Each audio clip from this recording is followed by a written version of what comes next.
All right, let's jump into our main topic. Joining us this week, we have Barrett Jones. Barrett, welcome to Slamfire Radio. Thank you for having me.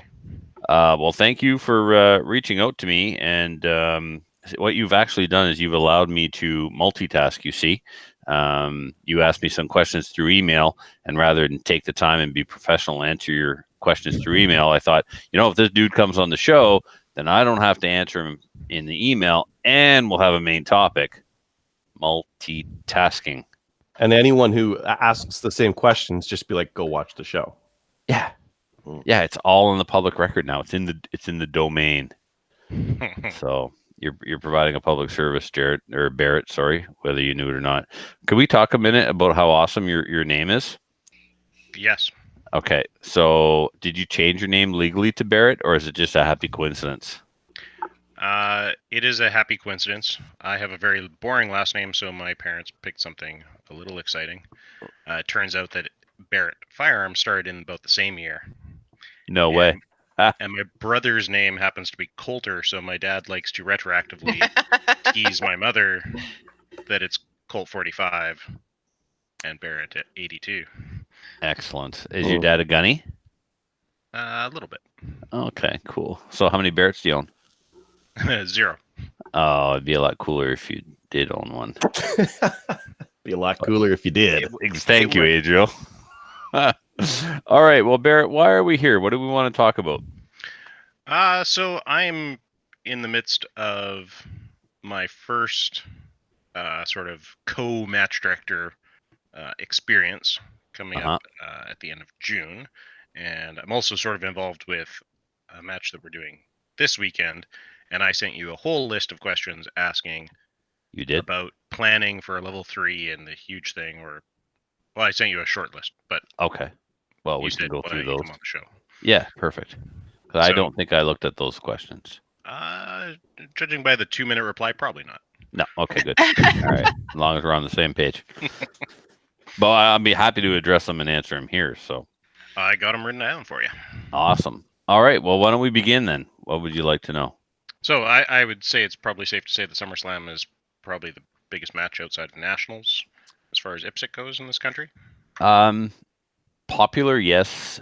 Biggest, probably actually not. Okay. The match is big with regards to its round count, its stage count, but what we don't have is a tremendous amount of shooters participating. We're restricted to 2 days typically. I may look at expanding it and doing scheduling. Practice Score is making my life easier. So it's certainly popular, sells out right away. But as far as flooding the range with 300 competitors, no, I'm not doing that yet. I wanted to see this year if I had the potential to do that. So what I did with Practice Score was I actually opened it up to 200 slots. And those 200 slots filled up overnight. And it's good and it's bad. They fill up overnight. And I open up registration very, very early. The match is done in August. I open registration up like the first week I get back to work in September, and it sells out pretty quick. And I do that for one reason. One reason I do that is because school year gets going. I get busy with other things. I want to check that off the list. I know it's going to sell out. Why don't we sell it out right away? The downside to opening registration up that early is that it sells out, and a lot of slots are taken by people who they don't know if they can get the time off yet. They don't know if they can get all the other things they need to attend the match, but they know they got to grab that spot. So they grab the spot, they hold the spot until they find out if their vacation's approved or life happens and they got to pull out. So a lot of people take the spots early on and then end up canceling them.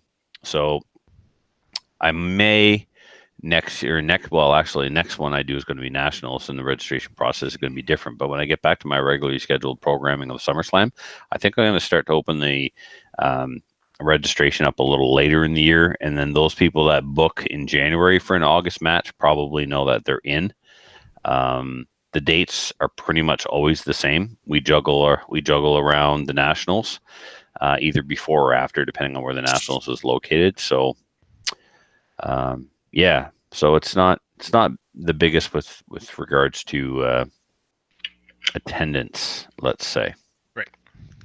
So then what do you do with people who pull out? What do you do for refunds? So You create a cancellation policy and you make it part of your registration package. When we used to register on a form, the cancellation policy was written on the form. Now everything is done through PractiScore. So when you register, the cancellation policy is somewhere on PractiScore, either in the welcome email that you get or in the match description. You just let it be known ahead of time. If you're going to cancel, you need to cancel by this date to get your refund. If it's after this date, you're not going to get a refund. And I have refused to send people refunds. I'm also a human being, contrary to popular belief, and I have allowed people to attend the following year and not pay because they paid me the year before and they had a really legitimate reason for no showing, like cancer treatments or a death in the family. I think those were the only two that got a pass. But other than that, just make your cancellation policy known. And what I do too is just before you go too far, I would say make it known and put it on a couple of different platforms, because PractiScore, the email, Facebook, everything. Like the problem with, and I don't know if this has happened to you going to a match, but you might not read everything that gets sent to you. Rick did that CRPS course out here. He sent an email. I glanced at it. There was probably about 15 minutes to 30 minutes of the stuff to read in there. I think I spent 2 reading it. And I think a lot of competitors do the same thing. Right. And as a match director, I got to say that sounds like a you problem, right? It is a you problem. But if you want to make it less, if you want to reduce the number of complaints, you pump it everywhere. Yeah. And it does, ultimately, though, like Adriel, we're trying to manage stupid. There's always going to be somebody and who's lazy. Always like we hold gun club meetings. We have a bulletin board at the gun club that we post the range closers and match dates on. We have a website that we post the range closers and match dates on, and we send multiple emails. And somebody is still going to show up during my Alex class this weekend and wonder why he can't shoot his deer rifle. Correct. Yes. So one suggestion is, when you're doing it on PractiScore, when they're going to go and register, put it there so that they can, if they do read it, they make that decision before they hit the go button. Because putting it in a follow-up email, not so bueno. No. Well, it is okay in a follow-up email, but let them have that choice before they register. Yeah, it's kind of like booking a hotel room. You should always know what the cancellation policy is before you start rambling off your credit card number. Yep. The other thing, Barrett, is when I say registration is closed, that means like registration is closed. I'm not even taking people off the wait list by this time. And that is just because we are so understaffed that I'm on the range every day for a month or two prior to the match, working and building stages and fine-tuning things. And when I get home at 7, 8, 9 o'clock at night, I'm not spending 2 more hours on the computer answering emails and processing refunds. I did that the first 2 years. I was like, this is nuts. So whatever we start with is what we start with. Now, is it ideal? No, but it's how I can manage what I have to work with right now. If you have a large enough match committee, then you can assign somebody whose only purpose in life is to handle registrations. They answer the emails, they process the funding, they do the squatting, but not everybody has a committee that large.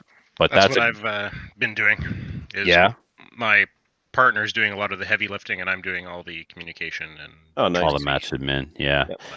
The previous match director, he put all the match admin on the former club president, who was also the range master for the match. He was a computer guy. The previous match director wasn't. So the previous match director, he took care of designing the stages, building the stages, and getting sponsorship. The other guy did everything, including the squatting, and they didn't know each other's jobs. They both got, one guy has gone to Alberta, the other guy stepped back, and so the match admin and lead construction has fallen to me. So, but we've got some new people in the club who are really capable, really enthusiastic, are stepping up more and more. Now I have trust issues, but I actually trust some of these people to perhaps take over some of this stuff in the near future. Well, no question. Nationals, obviously I'm not doing it all myself. So I will be, when you go through an IPSC RO program, especially the CRO program, they talk about match management in there and how many weeks it takes to plan and deliver a large match. And one of the first meetings, one of the agenda items is set your committees. So who's going to be responsible for the banquet? Who's going to be responsible for registration? Who's going to be responsible for sponsorship? You look at all the things that are required to put on a level 3 or higher competition, and each one of those elements of the match gets a committee and gets a committee chair. So Adriel's in charge of sponsorship. If the prize table at the match sucks, well, we lynch Adriel, because that was Adriel's job. Throat to choke. You need someone whose name is on the thing, so that when something's going wrong, you could say, "That's your thing to do. You agreed to do it. Do it." Yeah, and then stay in your lane. Don't be trying to get over into somebody else's work. If you wanted that job, you should have taken it. You can have it next year. But for now, get out there, pound the pavement, get me some prizes for the prize table, or answer the emails. Barrett. Yes. How big is your match? The one this weekend is pushing 200 people. Okay. And the one in June is 120 each day for 2 days. Did you say what kind of match it was? Yeah, both are IPSC. Oh, okay. Level 3. Yeah, this weekend, yes. Okay. Cool. So how many people do you have involved, Trevor? Like 5, 6. Wow. And can you give me an idea? Like I've talked to some of the people here who were at the last nationals at Restigouche. Yeah. And they described it as beyond rural. Yeah, sure is. Now I've looked on the old Google Maps. Yep. And there's just sort of a pinpoint where it says there's a range there. Mm-hmm. And I trust it. But then when you talk to people who were at the nationals and they're like, yeah, it was a 4-hour drive or a 6-hour drive from the airport. I'm curious, how big is your range? How many bays do you have? What does it look like for people to come from Vancouver to that match? So the range is awesome. It's huge. It's almost 11 acres. It's set up as an IPSC range too. Like, that's the thing. Yeah. It's not just a bunch of long range bays or shotgun bays. There is, along one side of it, just gobs of IPSC bays, small little bays that you can use for quick little stages. So you can fit a ton of stages in that range. Yeah. For the nationals, I'm looking at 20 plus stages for the match. No, and it'll be no problem once I incorporate the rifle ranges. So the facility is not the problem. The location, being in the asshole of the world, is the challenge. The nearest airport is an hour away, but it's a small, rural airport. There's 2 flights a day in and out of Montreal on Dash 8s. So you fly into Moncton and just drive up. That's it. You fly into Moncton, but then now we're talking about, he said, between 6 and 4 hours. So if you do Halifax, it's a 6-hour drive. One? Yeah. If you do Moncton, it's a 4-hour drive. So some people will be coming from across the country, flying into Moncton, renting a car, driving to Restigouche, shooting SummerSlam, and leaving Monday morning for the Nationals in Quebec. We did that in 2017 when the Nationals were in Halifax. No, sorry, 2016. 16 or 17, I can't remember. Anyway, it was 16 because 17 was Calgary and 18 was Winnipeg. So people flew in, rented their car, came to Restigouche, then went to Halifax, and then flew home out of Halifax. That's where that 6-hour drive comes in. So the we're in northern New Brunswick. It is rural. The population is spread out. The range itself is, once you leave the pavement, you're driving on a dirt road for 4 kilometers into the bush before you get to where the range is. That's what a lot of ranges are. Like, a lot of the best ranges are out in the middle of nowhere, though. Sure, but they're a lot closer to a major center.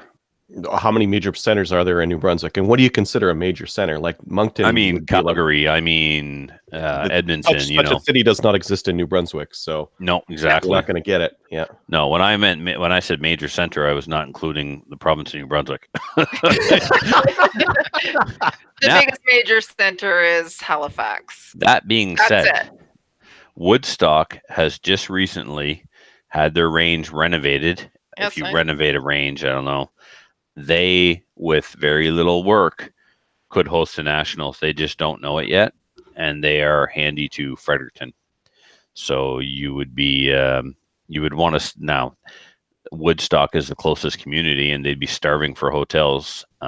There's one quasi decent hotel, but Woodstock would have a population probably of less than no. It's going to be in the neighborhood of 10,000 to 12,000 people in the greater Woodstock area. Yeah, for sure. Okay. And there's just not a lot of hotels. So if Woodstock was to ever host the Nationals, realistically, people would be driving from Fredericton to the Woodstock range every day, and that would be an hour each way. But you know what?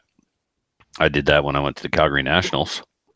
I drove an hour every day to get to the range. Wasn't the end of the world, except for that speeding ticket. Road pirates taking my money with cameras. What's that about? You want my money? Look me in the eye. Write me a ticket. Be a man. So, Barrett, for your match, how far do people have to drive? Yeah.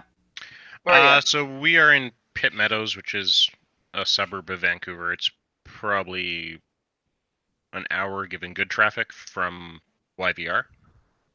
Okay. Just from the Vancouver area, though, we filled those 120 slots for the level 2 qualifier in under 3 days. 120 people for level 2. It's amazing. Yeah. What else? So how many do you get for level 2? Oh, I've heard you say before that you struggle with local shoots. A couple of years ago, I built a 12-stage genuine level 2 match for 4 people. Wow. Yeah. Really took the wind out of my sails. I've not quite recovered from that one. The last 2 matches, Alberta, Trevor, and put those on out here. The last 2 matches have had 30 plus competitors here in New Brunswick. In Nova Scotia, they will do between 50 and 70 at a level 2. Indoor matches all winter were so popular, they were always over 70 people and required multiple start times in order to pull off. So we just, we don't have the population, right? We have literally one of the best IPSC ranges in the entire country, but it's in the middle of nowhere. And we have a socioeconomic crisis out here where there's no middle class left, almost. You either work at the Tim Hortons or you own the Tim Hortons. There's not much in between. So we're struggling for people to participate in our sport for sure in this area. Right. Retention across the whole is a nightmare in the province of New Brunswick. We've had a number of black badges, and by the time we're done, we will have had 5 or 6 this spring. And how many of those people are we going to keep? Maybe 2 or 3 from each class. Yeah. So retention's always sort of been a problem for us too, I think. But we're in the position where we're flush with people. There are so many people nearby who want to shoot, and what IPSC BC does is they allot level 2 weekends all over the province, and a lot of people just don't drive. They don't go to Fort St. John, which is a 14-hour drive or something. So you get everybody from up north, but then there's no qualifier down here. So now we're moving more and more to club matches and just sort of informal, throw it together and do it because there's lots of people. Right. Well, why can't that club match be a level 2? All you need is 6 stages. Why is everybody hankering for these quote unquote qualifiers? What are you qualifying for? A spot on the provincial team? A made up number next to your name? That's why we're going to the club matches, just level 1s, because Alberta has a lot of qualifiers. I think we have like 3 qualifiers a month. Well, what are you guys qualifying for? I don't know. Exactly. You're not arguing with me. I don't. No, I know. It's just, yeah. I hear all these qualifying matches all the time. I keep wondering what people are qualifying for. The only thing you need to, there's nothing to qualify for. You can go to the Nationals if you register in time. It's just a question of whether or not you're wearing a jersey and representing your province. Yeah. It's only for team points in your classification. Your classification, which is completely useless and means nothing in Canada because we're not using a standard classification system. So you're a B shooter in BC, that may make you an A in Quebec, or it might make you a C in Alberta. Yep. Until we all adopt a universal classification system for the country, the classifications, they mean nothing. What does New Brunswick do for classifications? We don't. Screw classifications. They mean nothing. All right. You want to get on a team. It used to be based solely on your performance at the provincials, but now we've got a system in place where you're required to shoot X number of level 2 matches, a level 3, the provincial, and your percentage based on how you finished will be sent to NASA, and they'll do some calculations and come back and tell us who's on our team. Right. So there's no such thing as a classifier match or a classification match. If you want to be on the team, you will shoot this many matches. One of them has to be the provincial. One of them has to be a level 3, yada, yada, yada. And then based on your performance at those matches, we'll pick our teams. At the end of the day, because New Brunswick is so small, we'll pick teams based on, hey, who can afford to go to the provincials and wants to? Yeah. True story. Yeah. True story. But what we didn't want to do is we didn't want to have some guy get bumped off of a team. He tried his darndest all season. He shot production all season. He put in his time. He got better all season. But he wasn't going to win the match, but he was going to be in the top 5 at the provincial, let's say. And then Mo puts down his open gun, shows up with his production gun, and screws this guy. Right. So it wasn't logical or fair to base your provincial team slots on one match only. Because let's face it, Mo Hepworth cannot shoot a match all year, show up to provincials, and pretty much take whatever division he wants. So we had to balance it. Yeah. What other questions did you have about running a major match there? Yeah. So it sounds like you start as soon as the you start planning next year as soon as the current Correct. year is Yep. done, right? You Yep. hand out the trophies and you get started on next year. Yep. Well, we could talk about like what you'd want to plan early. You'd want to make sure that you've got the date booked with your range. That needs to happen early.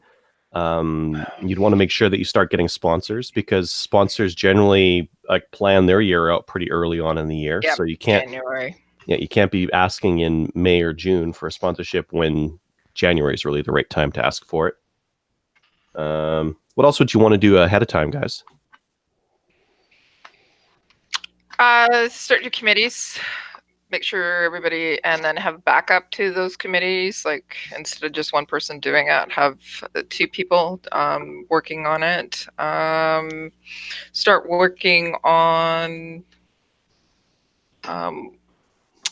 even volunteers. So if you're going to be having a 2 or 3 day, you're going to need volunteers. So Well, you get organized. You have a list of the things that need to happen in order to pull off a big match, and you make a spreadsheet, and you have your first meeting, and then you assign the committees to those responsibilities. That's a good point. Yeah, so a spreadsheet with the work duties, and then you assign at the meeting, put someone's name next to the thing so that you've got the throat to choke. Yeah. Right. I'm not reiterating because you guys need to know this. I'm just saying it for listeners, right? Of course. Yeah. We used to hold these meetings when I first started, and then it got to the point where you get to the meeting and I'd go down the list and say, I did that, I did that, I did that, I did that. Like in the first couple of weeks after SummerSlam, Barrett, like I call and make sure that I've got plaques I need for my awards. I do that a year in advance. I book my porta potties a year in advance. I call the hotel and put a block of rooms aside a year in advance. You don't know how many hobo trailer trash people were pissed off at me that they couldn't get that hotel for their wedding because I booked it a year in advance, right? Like, I did you a favor. Your marriage is going to fall apart in 6 months. You're welcome. So, and when there's only one good hotel in town, you best book it a year in advance, right? Yeah. So they know me by name now when I call up. Oh, it's the IPSC guy again. All right, how many rooms this time? Here's your price, right? Cool. Same thing with catering. If you're going to be having something on this in the summer, people are getting married, you want somebody to cater it, you're going to need to book them a year in advance, because Kelly Bridezilla will be all over you. I almost had one of them there anxiety panic machines a couple of weeks ago. I called Chris freaking out. I didn't think I booked the caterer for SummerSlam for the banquet. And he's like, you did. I already know you did. We talked about it. Chris is like, you didn't book him. I booked him. I was like, oh, thank God. Oh. I'm not talking range food. Range food is, yeah. Although I did forget to book my Smoke in the Water guy for the Steel Challenge, but luckily he was available. So nice. He's good. Yeah. I would have actually had to hurt you about that. Yeah, and I would have let you. Yeah. So, what else, Barrett? Well, this year for our range food, we booked a food truck that just comes to every single match that we host.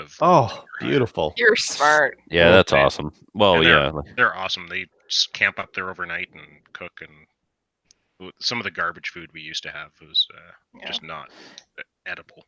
And we used to struggle to get club volunteers to do it. Like, they'd have to get money from the club, go to the grocery store, buy the food, take it home, take it to the range, cook it. Then there's leftovers of this, that, and what? We make $30 on a barbecue.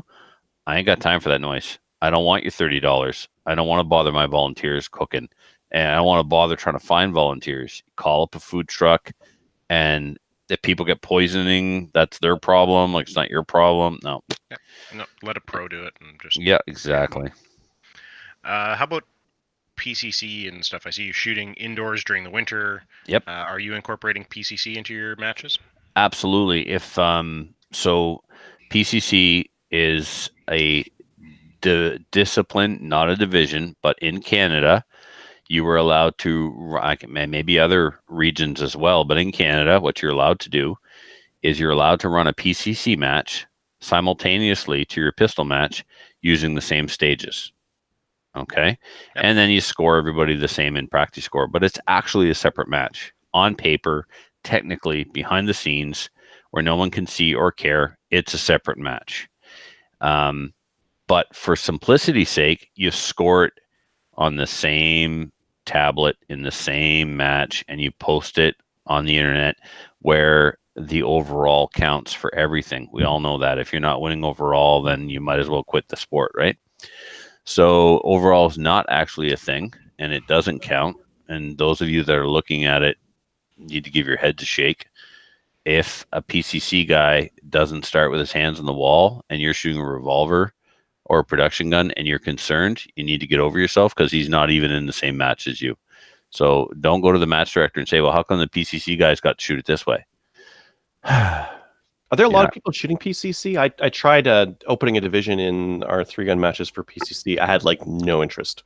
There's a handful. It hasn't caught on yet, but now as far as SummerSlam goes, Barrett, what I have to do, if I want level 3 sanctioning approval for PCC, I will need to resubmit my stages with updated start positions and firearm ready conditions to meet the PCC rulebook requirements, and get a whole different sanctioning. At the match, I would literally put up the pistol stage description next to the PCC stage description.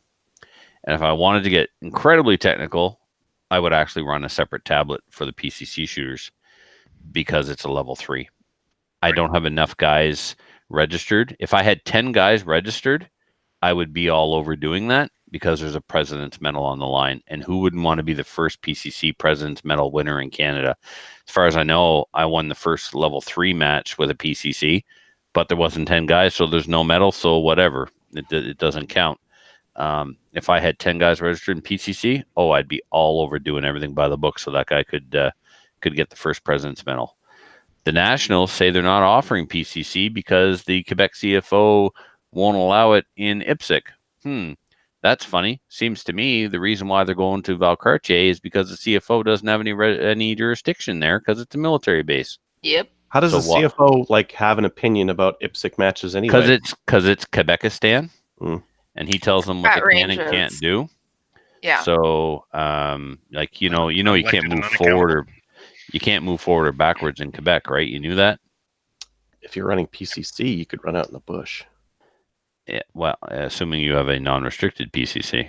Yeah. The best PCCs are ARs and are restricted. So anyway, Adriel, it is what it is. They said no PCC, but the reason they gave was CFO. But the CFO doesn't have any authority at the Valcartier base, and that's why the match is there. So no PCC at Nationals this year. I imagine it will be offered in Ontario and next year, and it will certainly be offered at every match that I'm a match director at. So not revolver though. I don't offer revolver anymore, or production optics light. That's dumb. So it is. Yeah. So at what point do you think everything's sort of put to bed, that you're golden? After my squads are set, my range buckets are assembled, And after the pre-match, because if we run into any hiccups during the pre-match, we fix them. So we do our pre-match on Wednesday, Thursday, and then we reset the range and put up fresh targets on Friday. So we're ready to roll Saturday morning. So I feel absolutely confident that everything's going to be fine at the end of my pre-match. Another big milestone is when my squatting is done. And then, I mean, SummerSlam now is pretty much plug and play, right? We've got our own set of everything: radios, timers, staplers. So we just set up squad buckets. It's kind of, if you didn't have to self-RO, it's a mini nationals with as far as the logistics goes and the administration. Right. So then you do all the squatting. It's not all just self-squatted on practice score or something. Yeah, the reason why I have to manage the squatting myself is because we self-RO. Right. We don't have a dedicated CRO per stage who welcomes you, gives you a walkthrough, demonstrates the start position, and then has a team of ROs and ROers and patchers to run it for you. We have a dedicated CRO per squad and travels with the squad. Tell you what you need to do, Trevor. You need to put a reserved spot in each squad and then still let people put themselves in whatever squad they want to, and then it'll always leave that one spot available so you can That's not the problem. CRO. No, because the CRO doesn't RO. The reason why I have to do the squatting myself is because I have to make sure that I have at least 3 ROs and a CRO per squad. Per squad. So then leave 4 spots reserved by you. And then so I assign a CRO and 3 ROs and then to a squad and let people just jump in wherever they want. Mm-hmm. Those 4 people per squad are going to get pissed off about something. So luckily, I've been lucky so far where it's like, 5 or 6 guys, can you squad us together? Can you squad us together? And this is the first year I'm not getting inundated with squatting requests. Normally I do, because we used to do everything through email. You'd download the form, you'd fill it out, you'd scan it, email it back. And then it was always like I'd get seven registration sheets in one PDF form saying, put us 7 together. And then I'd look and go, all right, these guys aren't douchebags. I don't have to worry about them cheating. And of the 7, 4 of them are ROs, no problem. So. Yeah, I've run into that problem where there's a squad of, there's about 12 people that want to shoot with one guy. And there's one RO among them all. And you're like, great, what do I can't do anything with this. The Quebec shooters are like that. They're notorious for, they all want to shoot with this one dude. And this one dude is not asked to shoot with anybody. He doesn't care. They all want to shoot with him. Yeah. So they overlap sometimes, like this guy and this guy want to be in this squad, and this guy want to be in that squad, but then they want to be in each other's squad. And, oh, man. So I need to go to a format, and it's not a popular format, but you can't have your cake and eat it too. Work a half a day, shoot a half a day. See, that's what we do out here in BC. Yeah, like it or lump it, that's how it is, right? And the way that it typically works is if you're the host range, your CROs will work in the morning on the first day. Mm-hmm. And that way everybody kind of knows what they're doing, and they go and set up and they put the last touches on hang targets and stuff. It rains a lot here, so we don't hang targets the day before. We hang them in the morning. And then on the second day, we swap the schedule. So you shoot one morning, one afternoon, 99% of the time. Right. Is that more efficient than the idea of just having the squads going through? Like, I like the idea of just having my belt on or off. Efficiency, so it gives 2 things, Adriel.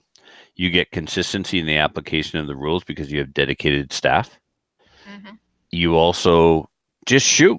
You either just work or you just shoot. The way we do it now is, everybody has to chip in, and there's always that one lazy Karn that doesn't want to get off his stool to go patch.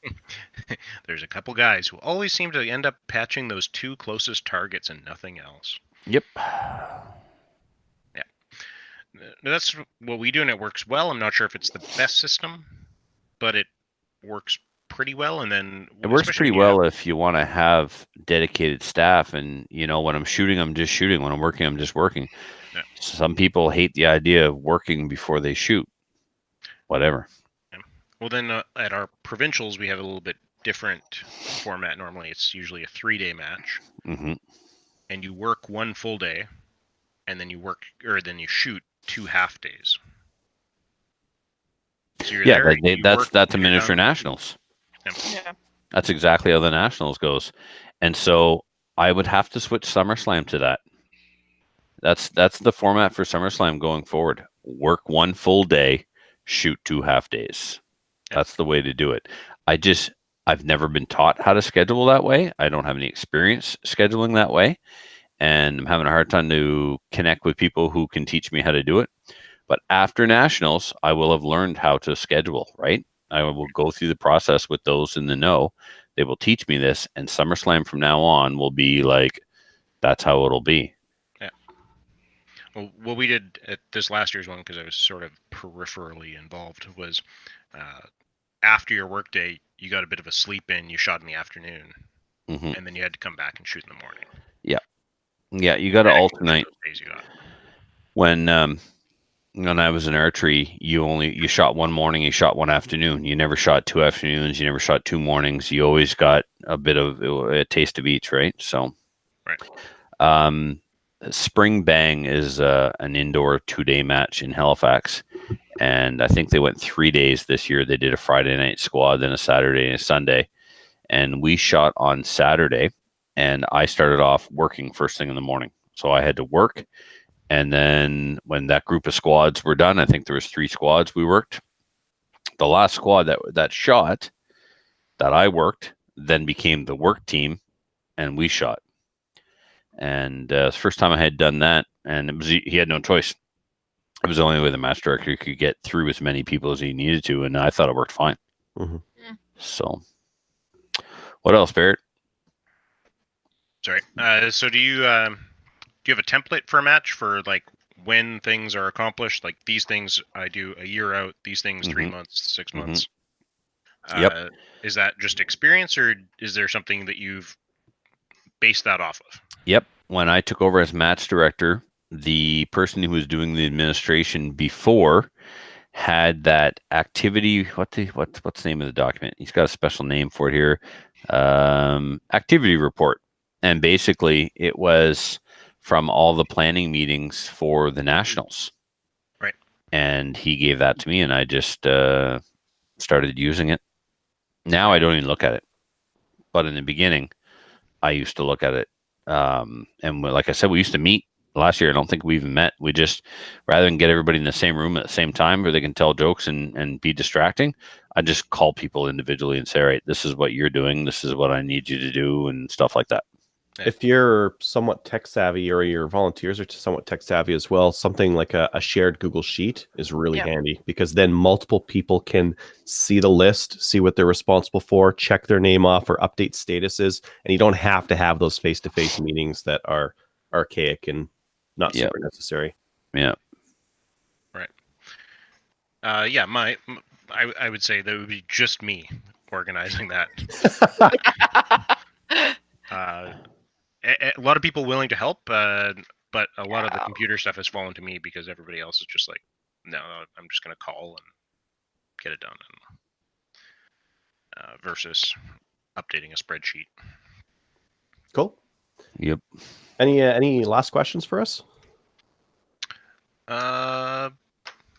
I think that pretty much covers it. Oh, okay. Giddy up. So when's your matches again? I'm doing one this weekend, and then June 29, 30 is my first actual co-match director position. All sold out. All sold out. So I posted it on March 18th, and that was the Monday, and it was done by Thursday. I think I locked it down. I think one of the cool things I've picked up is by going to other people's matches and seeing what I really like.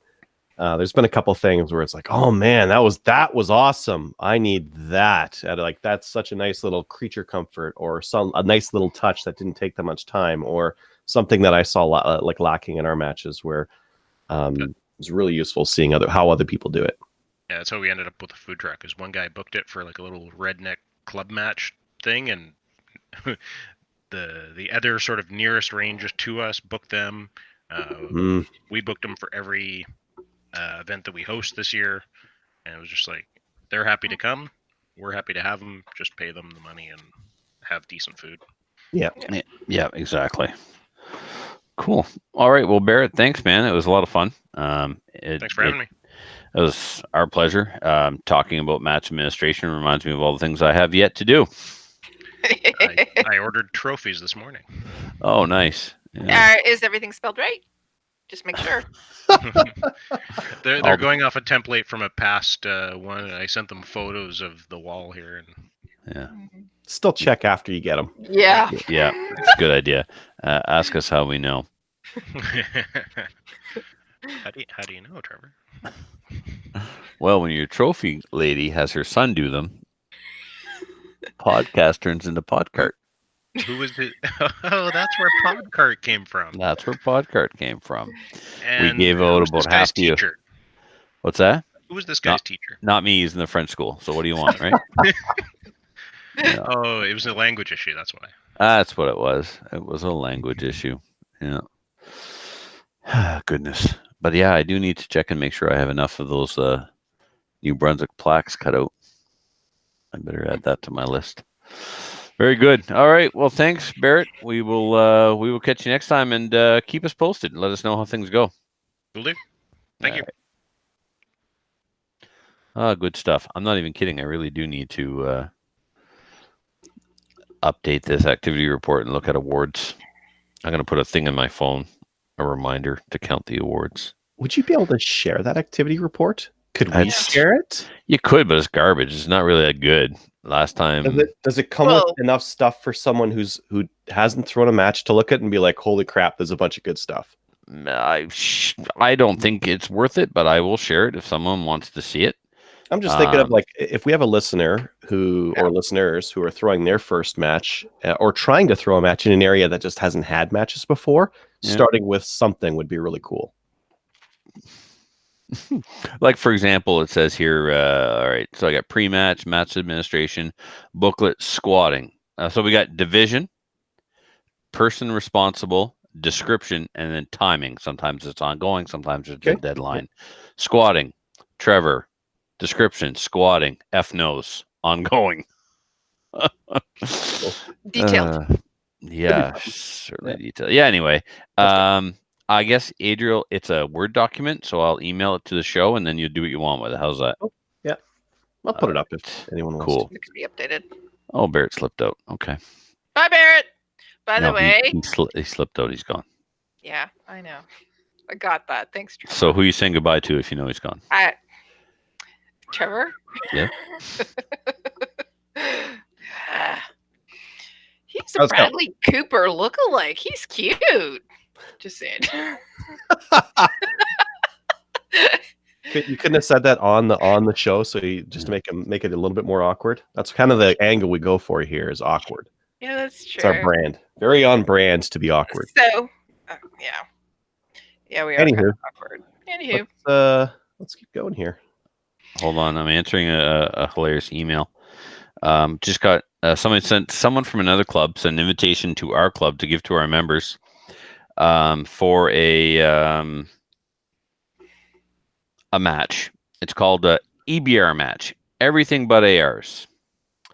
No, we don't hate ARs, just the opposite. We love them.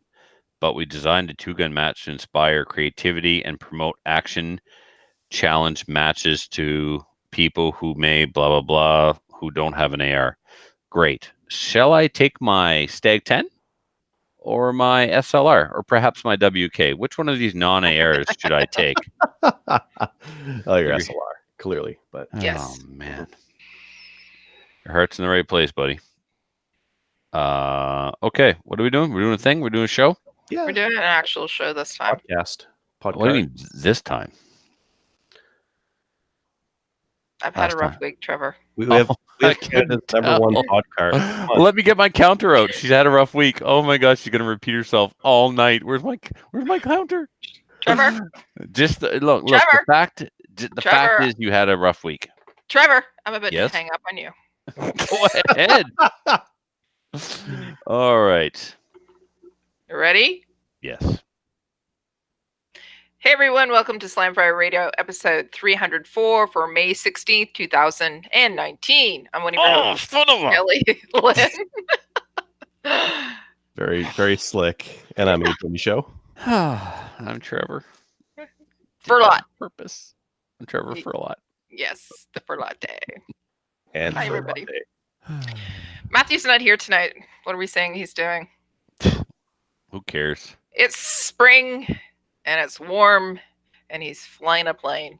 Chances are, like, you should have seen him. I last week, I forgot to mention this. He wasn't on. We shot a match together in Woodstock. It was the first outdoor match of the Ipswich New Brunswick season, and Matthew came. He was miserable, man. Like, he was just unhappy. Two things. One, he was feeling under the weather, and two, he was constantly looking up, going, "Wow, I could be flying. Not a cloud in the sky. Not a drop of wind." Feel that? Huh. That's 0 kilometers an hour right now. Yeah. Yeah. Oh, jeez. Why don't we talk about what we did in guns this week? Let's get going. You guys good? You're the host. Okay. What we did in guns this week is brought to you by the Calgary Shooting Center. It's Canada's premier firearms retailer. They have the Mako strip blowers for $219. $219. That's not bad. That's not bad for DeMaco strip blower. So, for the listeners who may or may not be aware, DeMaco is a Canadian company, family-owned company. They're linked with Colt. They make amazing barrels, and these are Canadian AR lowers, the same ones that. Would these be Canada? They are Colt Canada. Sure okay, DeMaco is Colt Canada. DeMaco is Colt Canada. So these would be the same one. Well, if you get this lower, your rifle is no longer an assault rifle; it's a patrol carbine. Yes. Yeah, because it's the one the Mounties use. It's a peacekeeper rifle, because that's primarily what Canadians are doing with their rifles. Keep the peace, yeah.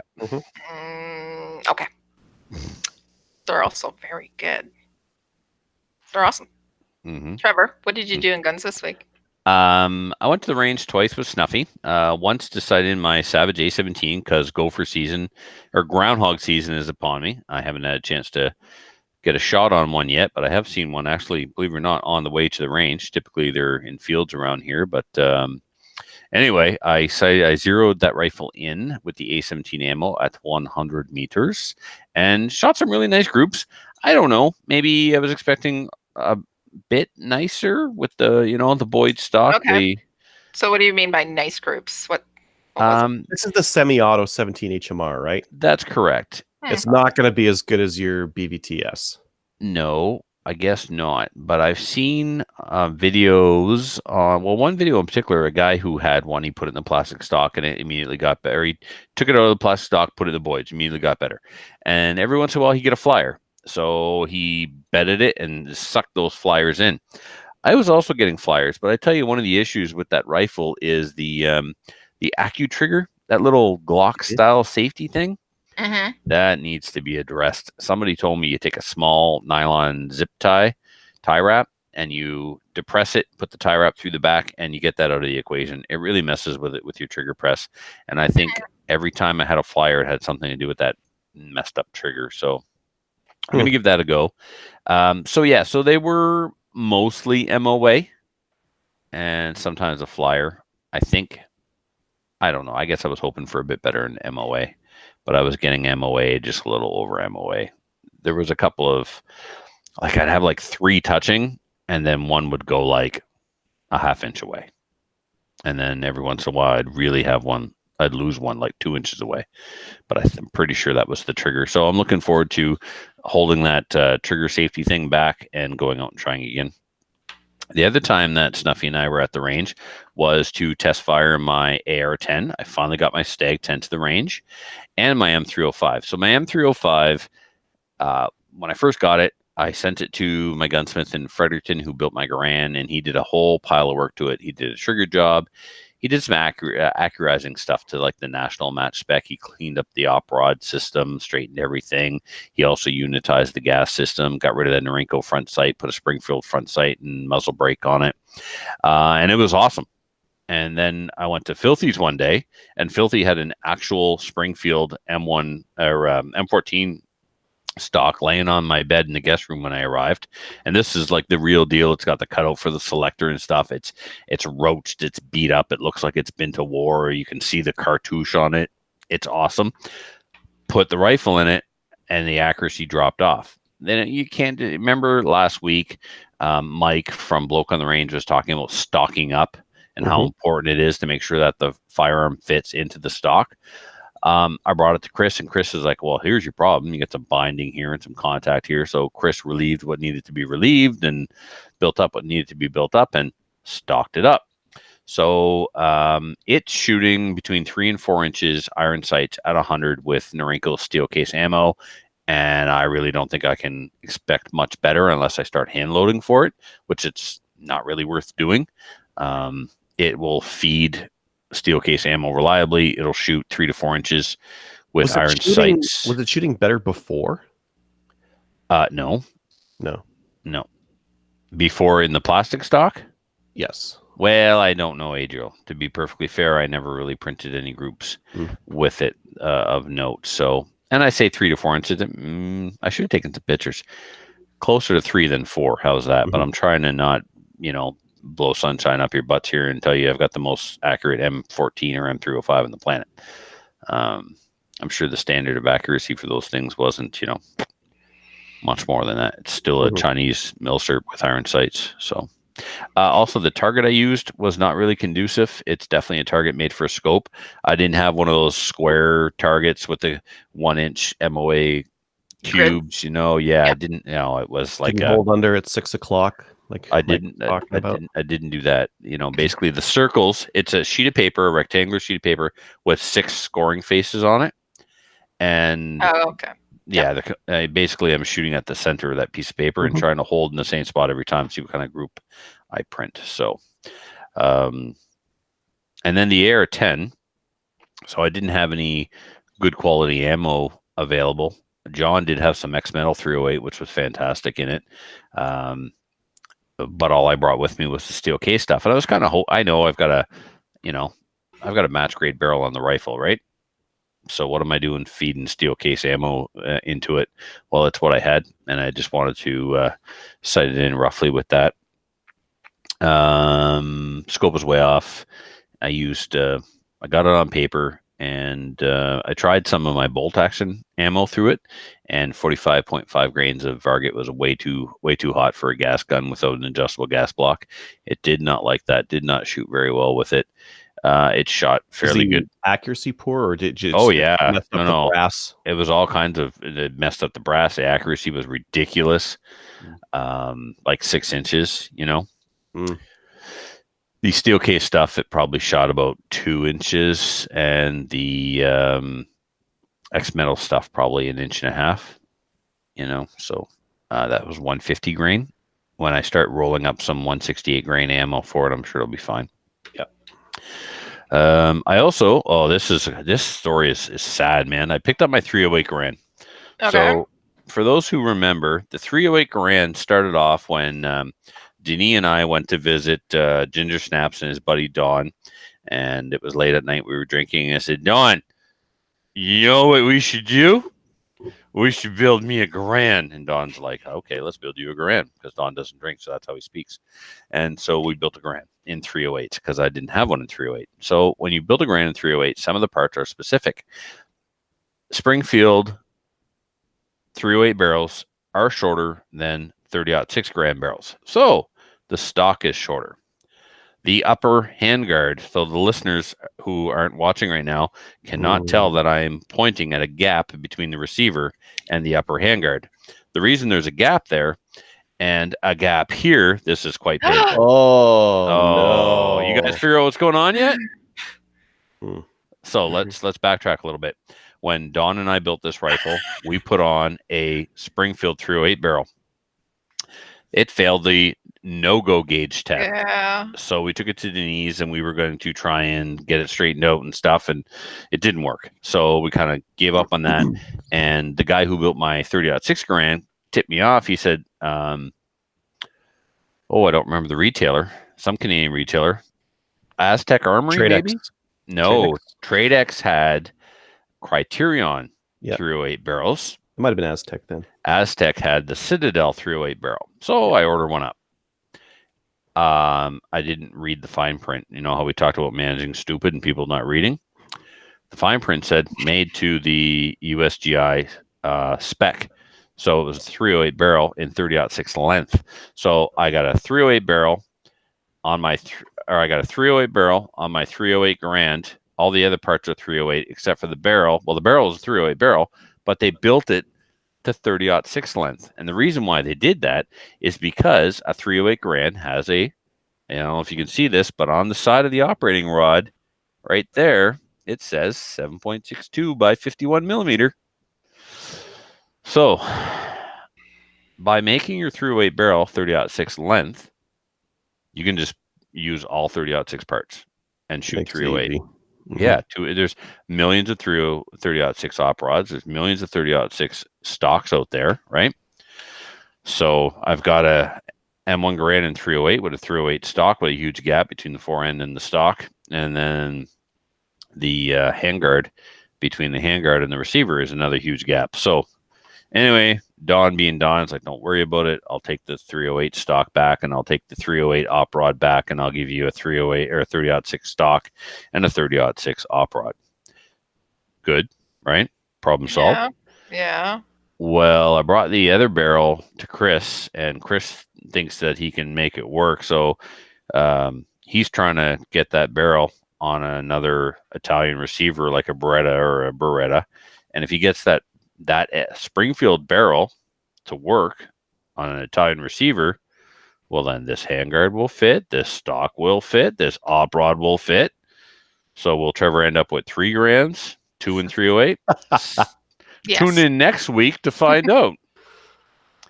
Also, M1 Garand stocks at Boyd's are pretty cheap, like less than $150 for the stock and the handguard that is too short that I need to replace.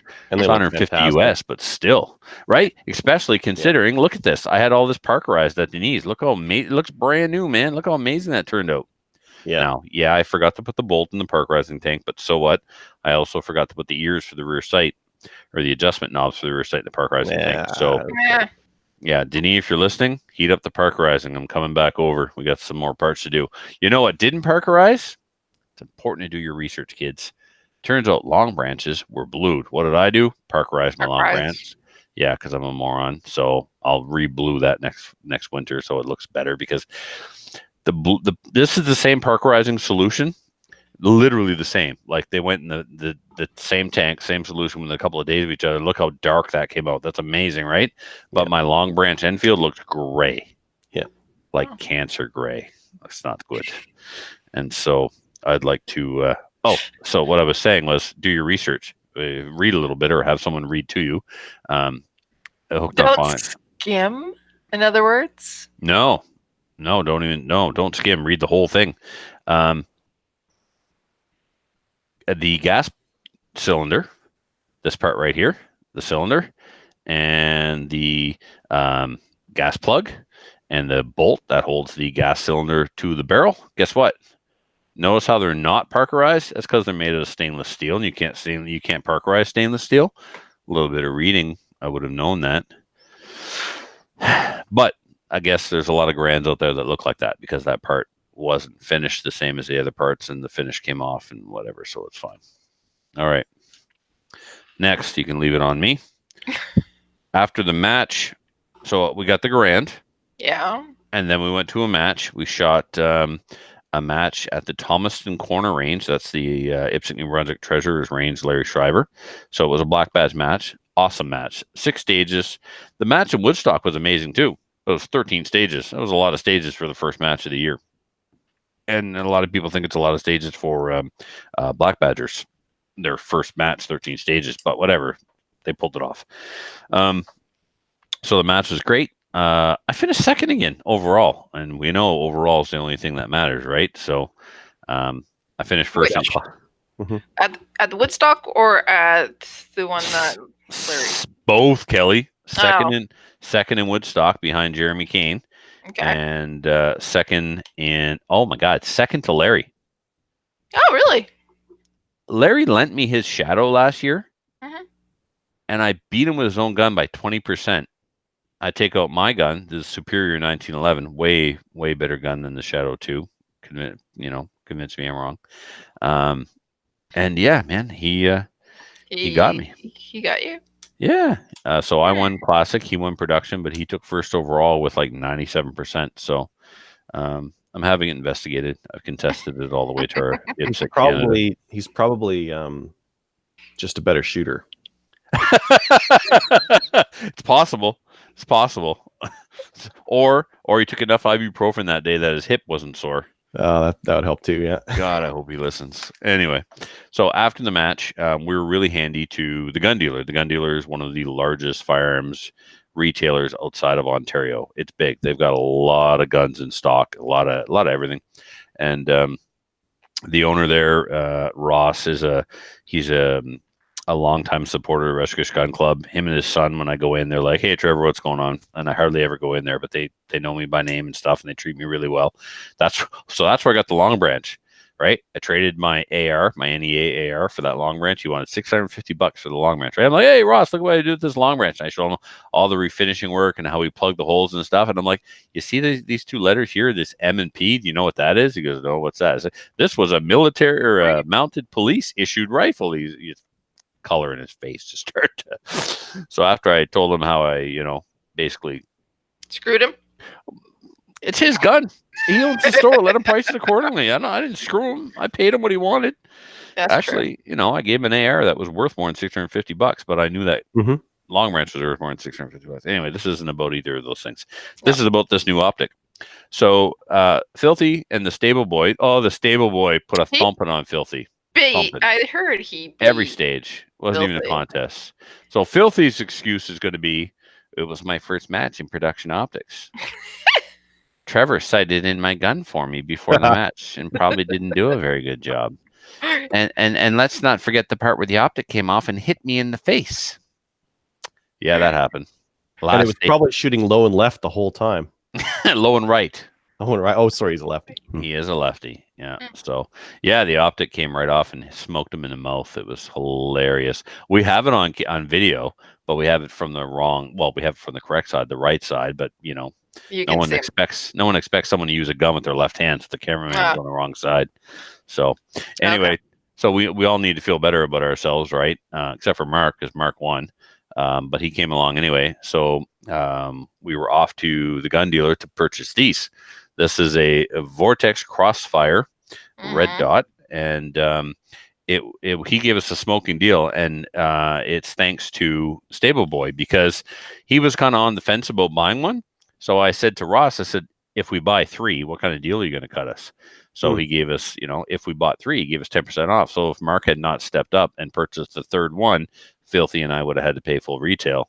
I like the riser on it.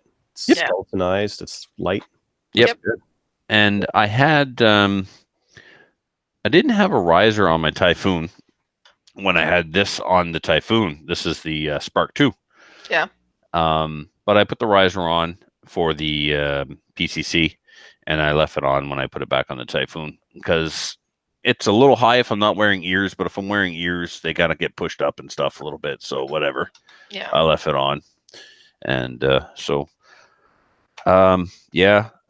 didn't all have the same MOA dot. They come in different sizes, apparently. I didn't think that was a thing. So this one may have like a 3, and Filthy's got a 6 or something. It's quite small.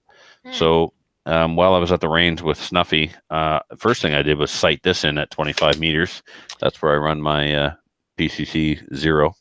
I like your chamber flag, by the way. Oh, thank you. So you're welcome. For the listeners, my PCC chamber flag says PCC is not a crime. If you follow any of the Facebook groups or even Instagram, PCC is the most made fun of division to ever hit the sport. Like, it's picked on more than Revolver. People have forgot about how much Revolver sucks now that PCC is out. Yeah, it's I get teased on the daily by the IPSC guys from Nova Scotia about PCC. It's the short bus division. It's the this. It's the that. It's all kinds of stuff. So yeah. So it's jelly. That's all. Yeah. So Stephen Casey and the boys from Nova Scotia were in I forget which state. They were at one of the area matches, Area 7 maybe, and he bought 2 of those, one for me and one for him. So big shout out to him. I thought that was awesome. So yeah. There was something else, but it has slipped my mind. And I'm still designing stages for SummerSlam. I'm not quite done. I've got 12 out of 18 done, and then I designed the stages for next weekend's Black Badge match, which I won't even be at. Here I am designing stages and doing the administration and practice score and registration for a match I won't be at, but that's okay. The reason I won't be there is because I will be at the RSO course. Yeah, the CCFR pilot RSO course. So it'll be the first RSO course in CCFR history. The primary function of this course is to certify myself and 2 other individuals as master learning facilitators. These are the people who will go out and teach people to teach the course. And of course, we've got a couple of field officers and a few other people attending the class to actually be the first group of CCFR RSOs. I've also been coordinating with the CCFR head office, the headquarters in Ontario, to figure out the logistics of administering the course, recording a database, right? Who was trained, where, when, by who, etc. We're going to be mailing out from the office a certificate and a new patch. So there's a CCFR patch right now that looks like this. Just flip over here. I don't know where mine is. I have to this find is it. the current CCFR patch for the field officers. So on the bottom, instead of saying field officer, it'll either say range safety officer or simply RSO, depending on if there's enough room down there. Because we're not going to create a whole new patch. We're just going to relabel this patch, right? Yep. So so that's next weekend. This weekend, though, I've got a private class with Alex Burdett. Alex is the X-Mental Pro Staff guy, and he is also the current Canadian production champion, and he has taken many classes with Ben Steger. He podcasts with Ben Steger, actually, quite often. I think he's a regular on the show over there. So this will be his second time coming to Rescue to do a class with us. So this time, we did a class last year, 2-day class, but it was full. It was like 10, 12 people.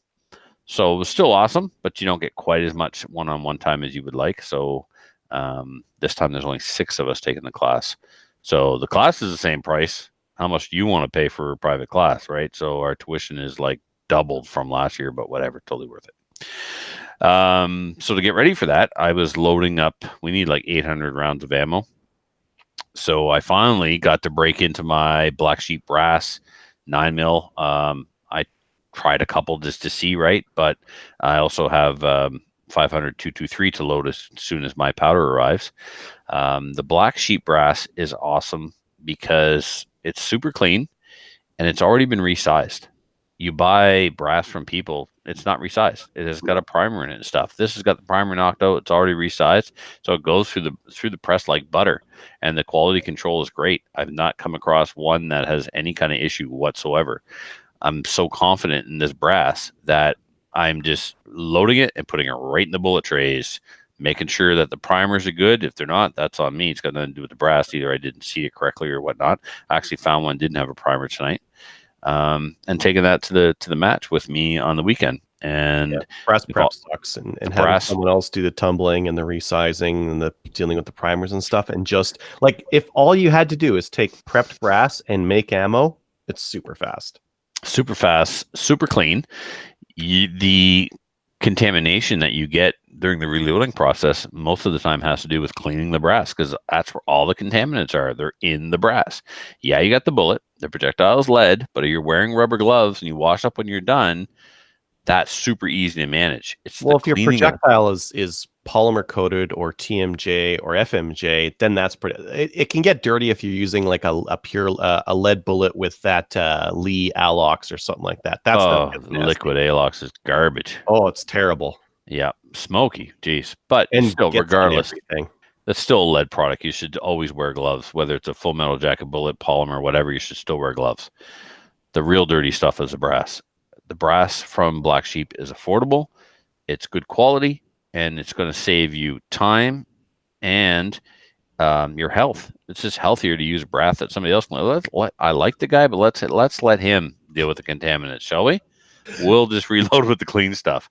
You know, Adriel, how you're of the opinion like 9mm is so cheap it's not worth reloading, right? Well, I'm not there. I'm a gamer. I've got a tailor. I've got my load tailored to my IPSC pistol and stuff. But I don't pick up my brass. All right. Mm-hmm. And now I won't have to. I will just keep buying the Black Sheep stuff and just leave it there. So let the hobos pick it. That's what I say. You got this thing about hobos and homos tonight. Hobos and homos? Is that what you said? Because I didn't say that. Oh, hobos. Well, you ever seen a hobo with a home? Of course he's homeless. That's why he's a hobo. He's got a pack on a stick, riding the rails, looking for that dog. Come on. And picking brass, apparently. Picking brass. Yeah. Adriel, how about you? What have you been up to? Before we get too far, did you shoot with a ginger at your last match? Well, did the ginger beat you on one of the stages? What? A new black badge person? What? This dude is gonna be a thing. All right. He didn't say. I don't think the man can speak. I'm pretty sure he's a mute. Right. So I'm there and I'm being me. Right. I can't stop. I got the ADD and I got the big mouth and stuff, and I'm always trying. Emphasis on trying to be funny. And when we're going through the squad rotation or whatnot on the tablet, I don't know how I called him Ginger, but anyway, I just saw the corner of my eye a flash of red beard, and I called him a Ginger.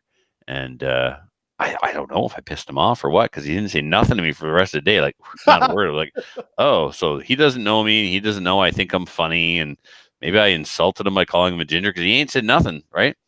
So anyway, I saw the potential in every stage where he was like, "Oh, dude, if you had just done this, you would have like totally cleaned it." Oh, you did clean that one. All right. So anyway, so I watched him run this one stage, and I had done good, but I had a mic and I had a makeup shot, and then I unloaded, showed cleared, and I was still kind of on the ground, not ready to get up yet. No mag in the gun, still got around the chamber. And I look at the target, it's got a hole in it. I'd literally just point shoot it from the hip almost. Oh, son of a! And I shoot it, and I actually hit the target. Anyway, so I thought I was all of that and a bag of chips on the first stage. I did really good and stuff. And then on the second stage, I did that. And I watched how he shot it. And I thought to myself, he did it really, really good. And he could have done it even better if he had just done this thing. And then I looked at the tablet and he beat me. So when he come over, I was like, you know what, man? I was going to offer you some advice on how to shoot that stage. But since you beat me on it, nah. Nope, you're on your own. You're on your own. So yeah. So I'm gonna have to come up with a new nickname for him because we already have a Ginger Snaps in IPSC.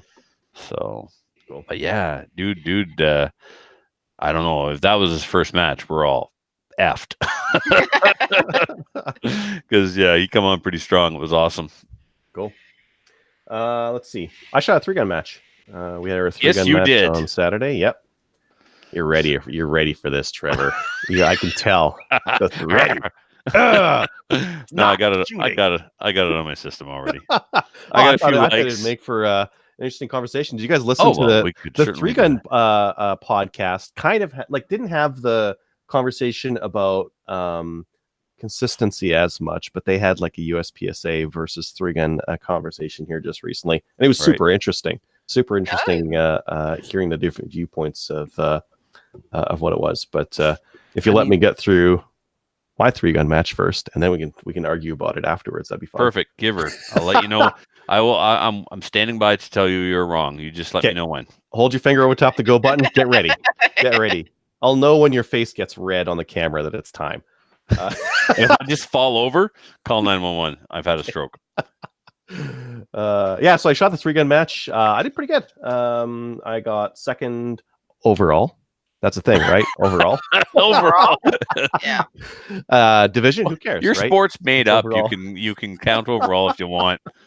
There are no rules. There are no rules. In your outlaw lifestyle. Outlaw lifestyle. Apparently, I don't embrace the outlaw lifestyle. No, you're not living the outlaw life. Nope. I got second in TAC Ops, but TAC Ops turned out to be the most competitive division at this match. Yeah. Question. Yep. Where does the division title TAC Ops come from? Which rule set? used to be at Three Gun Nation, I think. Okay.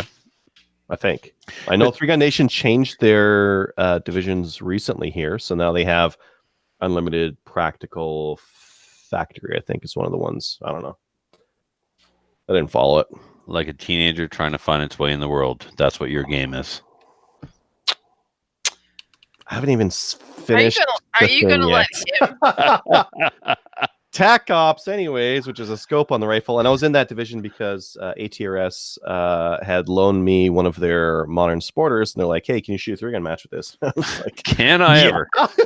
You went, "Sure." You've seen the videos. You know what I'm going to do with this rifle, right? I am going to dump it in a dump sled. I'm going to scratch it against. No, I didn't do anything that bad, but it actually. I'm going to win with it. That's what I'm going to do. Yeah, I'm going to win with it, or at least get second in TAC Ops and second overall. It was a good match. It was the weather was fantastic. Like for a May match, it snows sometimes in May in Alberta. So, or no, wait, we're in April. It snows sometimes in April in Alberta. Are we in April or May? Wow, dude. May. It was May. We are May. Today's May 16th. Still May. That being said, we had snow in New Brunswick this week as well. Yeah. Yep. No snow here. We're good. Yeah, it's fantastic. It was like 20, 22 degrees. Beautiful outside. Not too much wind. Really nice day. Our stages were all really well balanced. We ran through it really smoothly. You hold your tongue. You hang on for a bit. We'll get to it. There you go. Yeah, mute your mic. Let's see here.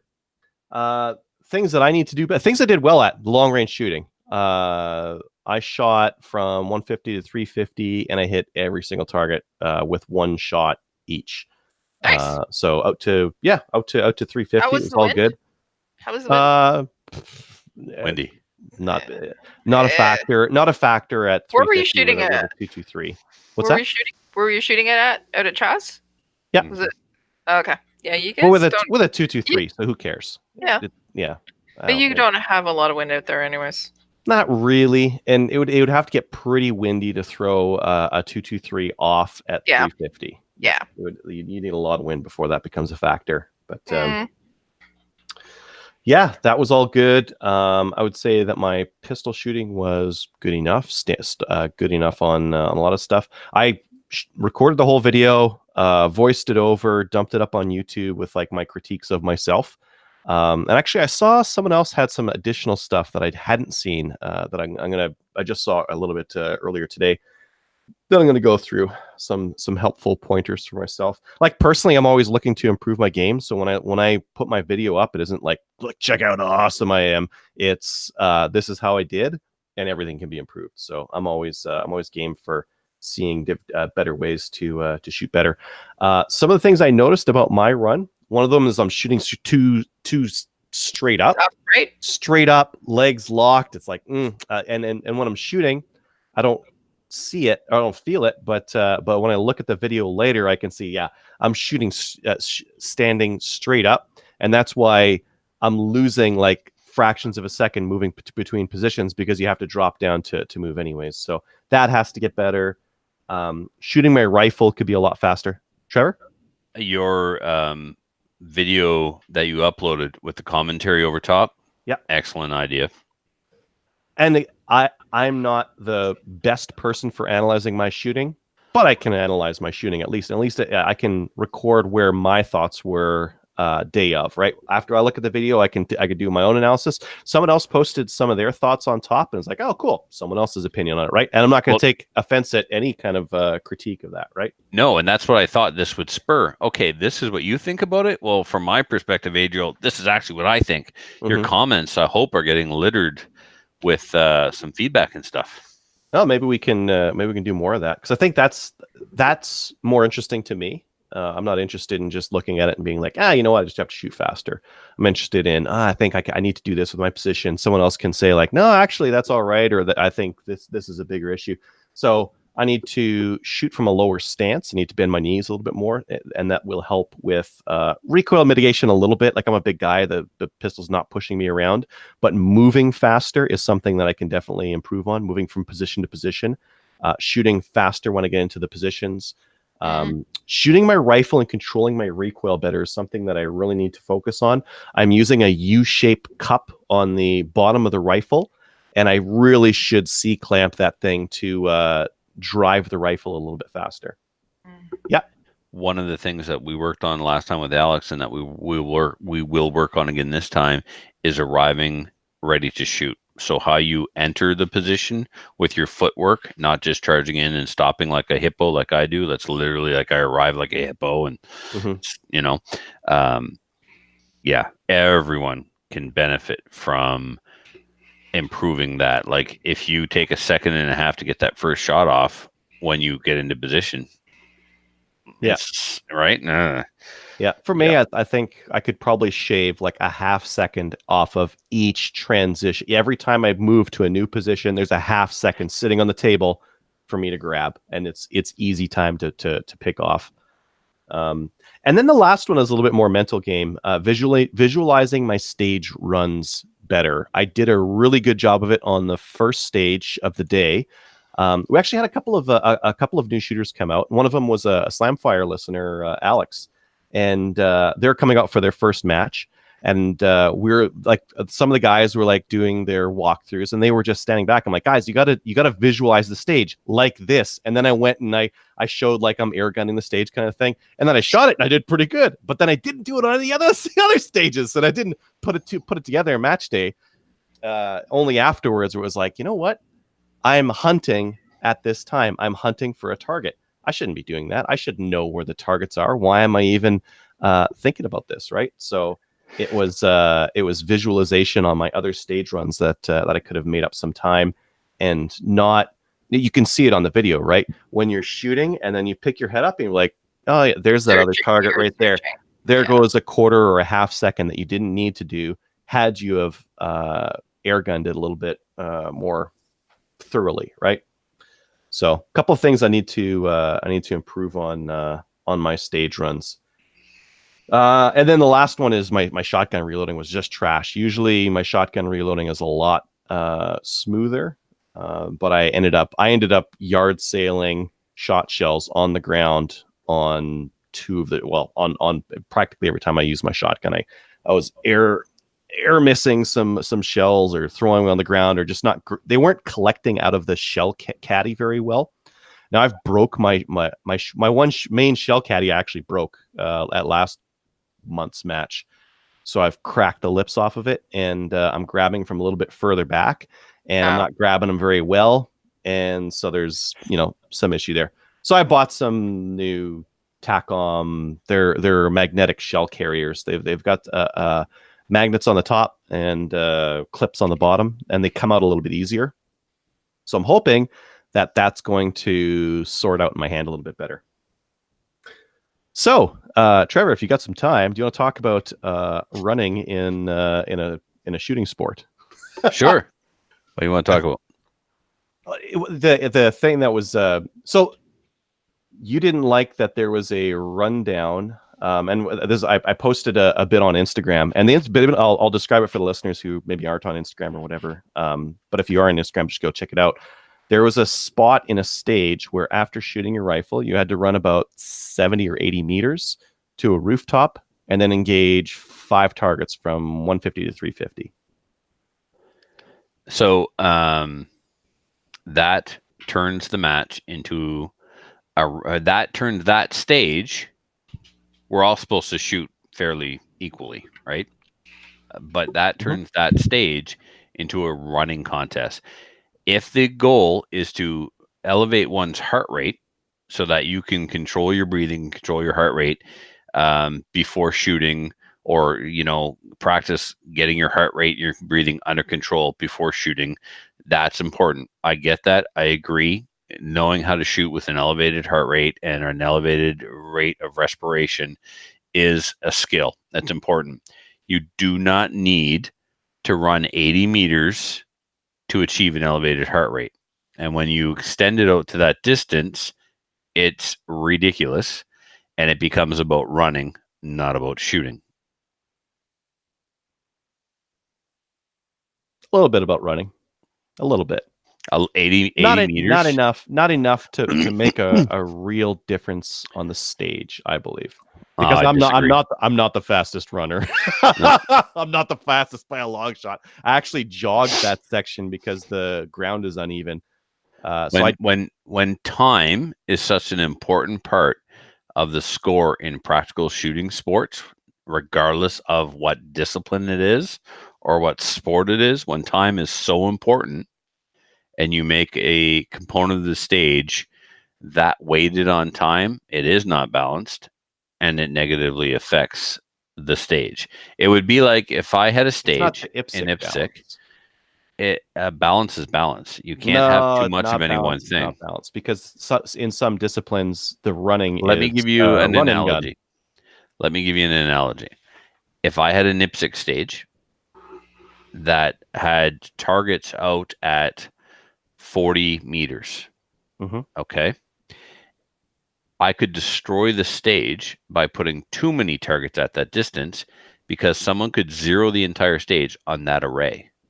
Yes, put targets at that distance, but don't put enough to cause someone to completely zero the stage if they miss that array of targets. Okay. That would zero them according to how the rules in IPSC are set out right now. Yes. Okay, but again, let's not get caught up on one particular game's rule set. Let's look at trying to balance out a stage. If you put what I'm saying is, like, the balance is directly tied to the scoring and the rules of the game. Right. So you put too many points in one location, bad. You make a stage require so much running that it becomes about the running and not the shooting, bad. You could have accomplished the same thing in that stage with a 30-meter run. Then what was so tell me this. What was the goal of that 80 to 100 meter, whatever it was, rundown? What purpose did it serve? How did it add to the stage and or match?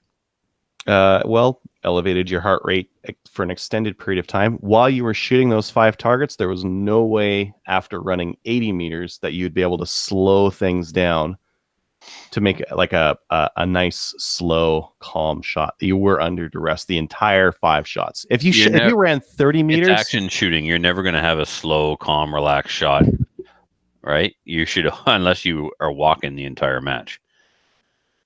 I don't know. Like there's some, like, there's always really, a time pressure. This is a difference between like a purist stage where it'd be a balance between movement and shooting and transitions and very little distance between the two, and something that's more physically demanding. Because if this is all on a scale. At the far end of the scale would be run and gun. Grab your AR, sling it up, and now you're going to go for a half marathon, and you're going to shoot stages along the way. Every stage in that match is that way. Correct, and that is a high physicality match. Everyone knows that when you sign up for a run and gun, you're going to get a high physicality match. And guess what? That match isn't just about shooting; it's about your physical fitness as well. That's being tested the whole time. Correct. Right. On that far end of the scale, a run and gun is high level of physicality. Yep. Some shooting ability, because you can really hurt your time by not shooting well. But primarily, like, you can't show up as a fat slob and with the wrong gear, you're going to get smoked, right? Yep. So this stage, you said that the goal of the 80-meter rundown was to elevate the heart rate. Correct. For the entire 5 shots. The match director, 5 shots is not a long time, Adriel. Listen. Watch this. How often do you shoot your AR at 350 meters? I even lost track of how many claps. Like, it doesn't take a tremendous amount of time to shoot 5 shots. So 5 shots, let's call it 10 seconds, 2 seconds per shot, because they're at a long distance. Okay. So I think if you shot 10 shots at that distance in 10 seconds, you would be in the upper. You said 5 shots. Yeah, sorry, 5 shots. So if you shot 5 shots in 10 seconds, you would be in the upper, like, 10% of shooters at those distances. Yeah. So it was 80 meters worth of running for 5 shots. It doesn't balance. You could get, if all you wanted was an elevated heart rate for 5 shots, 30 meters would have did it, and you still would have had elevated heart rates, and it wouldn't have been the fastest runner to win the stage. It wasn't the fastest runner to win the stage. I don't even think running speed came into it. Like I'm going to say, I'm not the fastest runner. I actually jogged it. I did not run full flat out. I won that stage easily. By just having accurate long range shots. Right. So did the timer start and then you took off running? Beep and you took off running? Let's see. Well, for the full stage, yeah. Beep. I took off running to the left. I did some pistol work. I ran back. I dropped my pistol. I grabbed my rifle. I ran about 20 meters. I did some shooting with the rifle, and then I ran that 80 and then finished my shots off there. It was 65 seconds, a lot of it running, but not running at like a full tilt. Again, I'm not a sprinter. I can't sprint. All right. So what I'm trying to be convinced of is that in order to shoot 5 rounds with an elevated heart rate, 80 meters was required. Are you? That's what you're trying to tell me. Stuck on the 80 meters part. He just thinks that same. But thing I mean, like service rifle does 100-meter rundowns, and they do a few of them. Different game. Yeah, different game. Three gun is not IPSC though either. I don't know why you keep bringing it back to IPSC when I don't. Because you're trying to apply a balance that IPSC has like very well defined, that 3-gun doesn't have well defined. Well, again, okay, so just calling it 3-gun is a problem, right? That's like saying when you say 3-gun, I might as well say action shooting. Correct. Right? Which 3-gun are we talking about? Right? 3-gun. Oh, good Lord. I'm going to go make a sandwich. This might for take a while. Yeah, this is... Well, while you're at it, make us one too. Yeah, because because like 3-gun is not really well defined, and most of the matches are outlaw, and the outlaw matches have, I would say, the biggest variability would be on the physicality required, because there's some that are closer to an IPSC match. They're very short, punchy stages, high hit factor if you want to go for that, and there's some others that have a little bit more physicality, some that have a lot more physicality, and then there are some that are like milsim kind of things, right? Where those guys might pack around all their ammo. They might go Iron Man, and you have to carry all your ammo and your guns the whole day, and your water, and that is a style of 3-gun shooting, right? Yes, that's right. So I am still having a hard time with the rationale for the 80 meters was so that you could shoot only 5 rounds with an elevated heart rate and not have it affect the outcome of the stage by the fact that it was 80 meters instead of 30 meters. 30 meters is a number that I'm picking somewhat arbitrarily, but I think it's a number that is a fair distance to make everybody run, and some people will still suck wind hard on 30 meters. Some people will run 30 meters no problem, but you're going to have a pretty elevated, even if it was 50 meters. But yeah, it was running for the sake of running. And the reason why I say it was running for the sake of running is because you could have the shooter's heart rate elevated for all 5 of those rounds with less distance. If you made all your hits.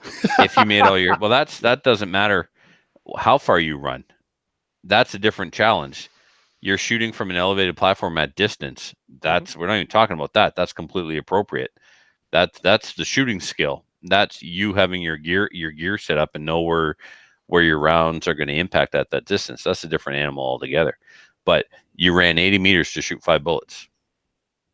And you're telling me it was 80 meters so that you could shoot 5 bullets with an elevated heart rate, and I'm saying you could shoot 5 bullets with an elevated heart rate and not have to run 80 meters, and then the physical component wouldn't have outweighed. I believe it outweighed the shooting component of that stage, and I believe our matches are supposed to be about shooting skill, not who runs the fastest.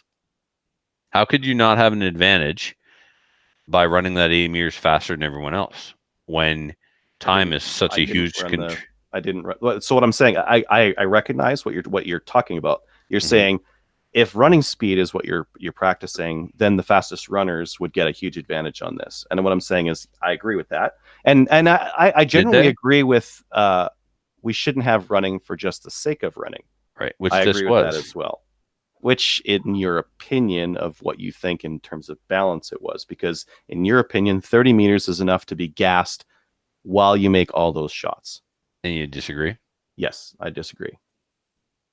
I think that having that run down left most people gassed for longer, and given I jogged much longer, much longer, and given that I longer than needed, thing, I still got the best time on that stage, even just jogging it, not running fast. So where did you make up your time on that stage?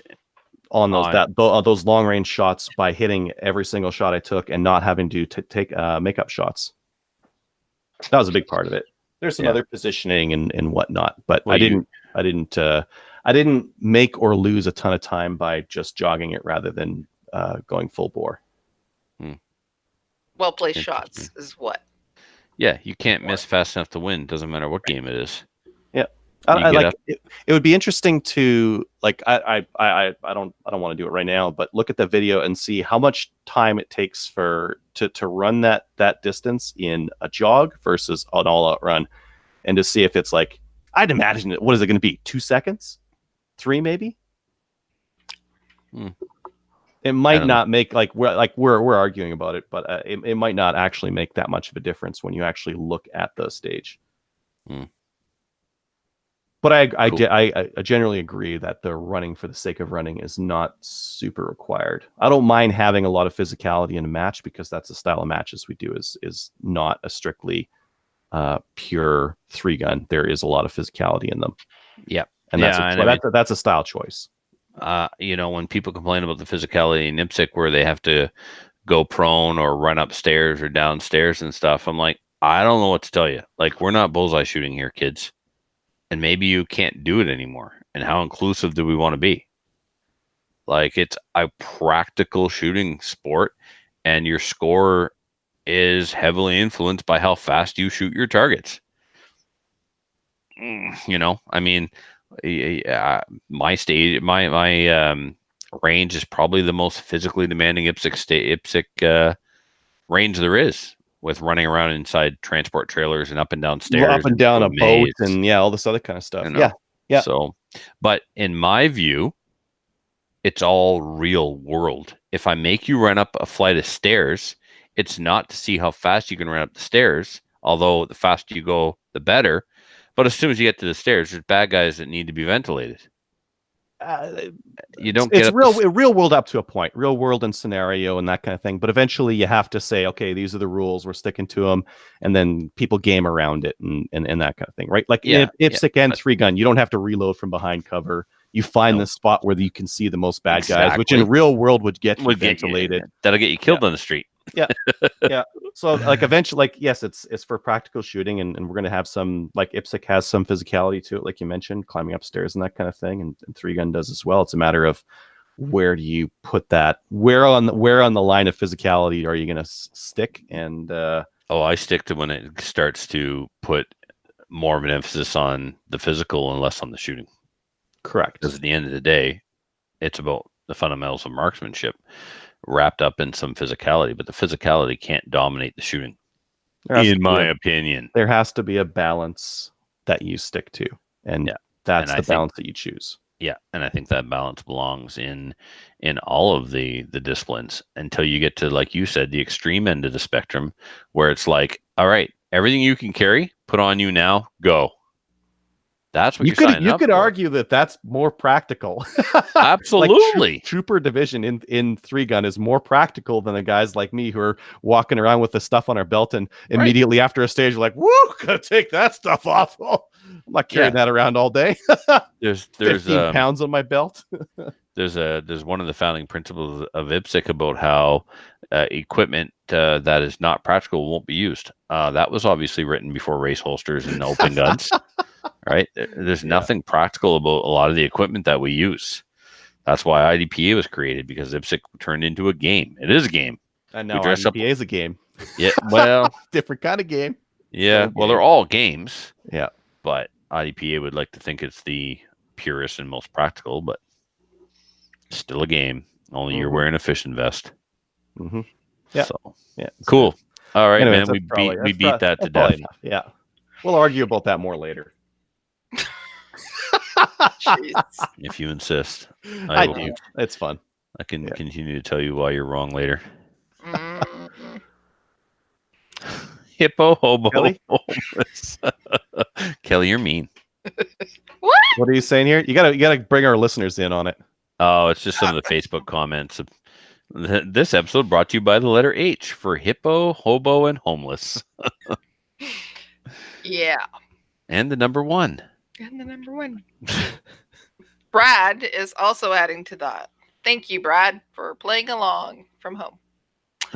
Are you all done? Are you done arguing about 3-gun and which is we'll argue more later. Okay, we'll argue more later. Time to move on, Kelly. Okay.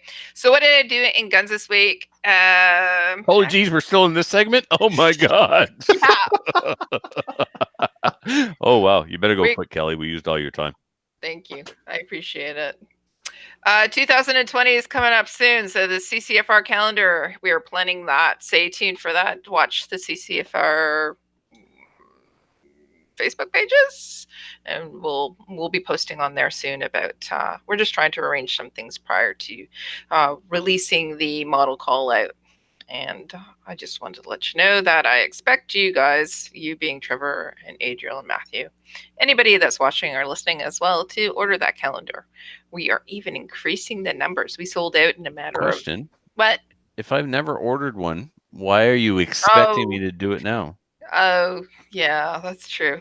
You know what? I should not be buying you those for Christmas. Yeah, right? You're encouraging the wrong behavier. Yeah. Like you've bought my last 2 calendars. Yeah. And I didn't. Nope. I only have the only ones that got put. I don't even know where the other one is. Serious. Yolanda wasn't in it, so I don't know. It's in a drawer somewhere. You know what? I'm not sending you one anymore if you're not. No. That's fine. And if she comes back, I'll buy another one. Okay. Oh, I'm getting some dirty looks from over there right now. You destroyed it? Used it for cat litter. What? That's fine. Yolanda wasn't in it. My Yolanda calendars are here. They're the ones that are autographed, see? To my favorite ginger-loving hobo or something. Okay. Why don't I finish up what I did this week? Thank you. Yeah, help me get out of trouble. SFRC went there Saturday. Even though I was busy with work stuff, I still went to SFRC because I needed a break and I needed to go and see the people from both Marcy and Ryan. I wanted to thank them as well because Kingston City Council, oh my God, you guys are lucky you don't live here. City council meeting on it was Wednesday. I showed up there. We arranged to have a whole bunch of people come if they could from the CCFR. So Tracy and Colin came down, and Kelly Kincaid was there. She came by on her breaks, but break from work, so she was working, but she wasn't able to stay that long.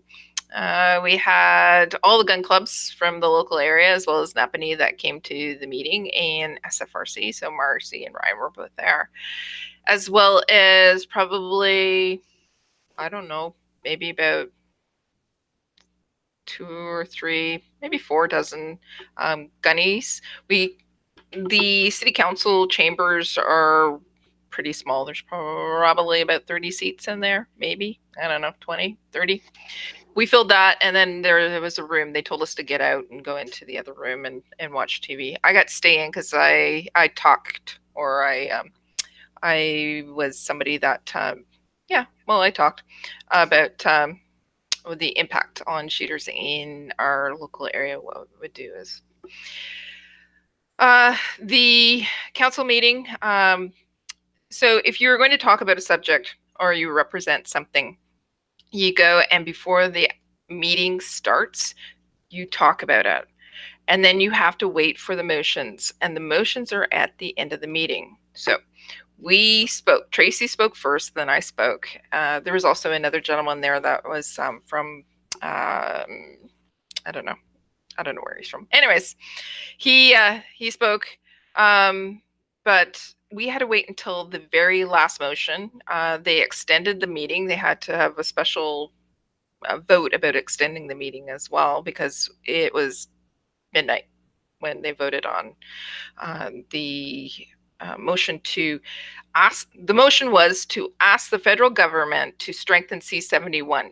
What they wanted was a handgun ban and assault rifle ban, as well as a semi-automatic rifle ban. That's what Kingston City Council was going to draft up a letter and send it out to the federal government and ask them to make some changes to C-71. So everybody showed up on that. We all descended onto City Hall, and we wrote letters. They said it was the most engaged that their constituents have ever been, and because they received emails, and not just one or two, which they normally receive, but they received dozens of them, as well as I said, people showed up. They took the vote. As I said, it was midnight, and it was really close. It was 7-6. And of that, the breaking or tie-breaking vote was the mayor of Kingston. And I really, really appreciate everybody that did show up. I also appreciate some of the people who voted according to what their constituents wanted. They said the mayor voted against it too. Yeah, he did. Very good. The reason is, he said it's not a municipal. It's Excellent. not. He was staying in his lane. Exactly. He said our laws are federally regulated for. Yep. He said it needs to be there.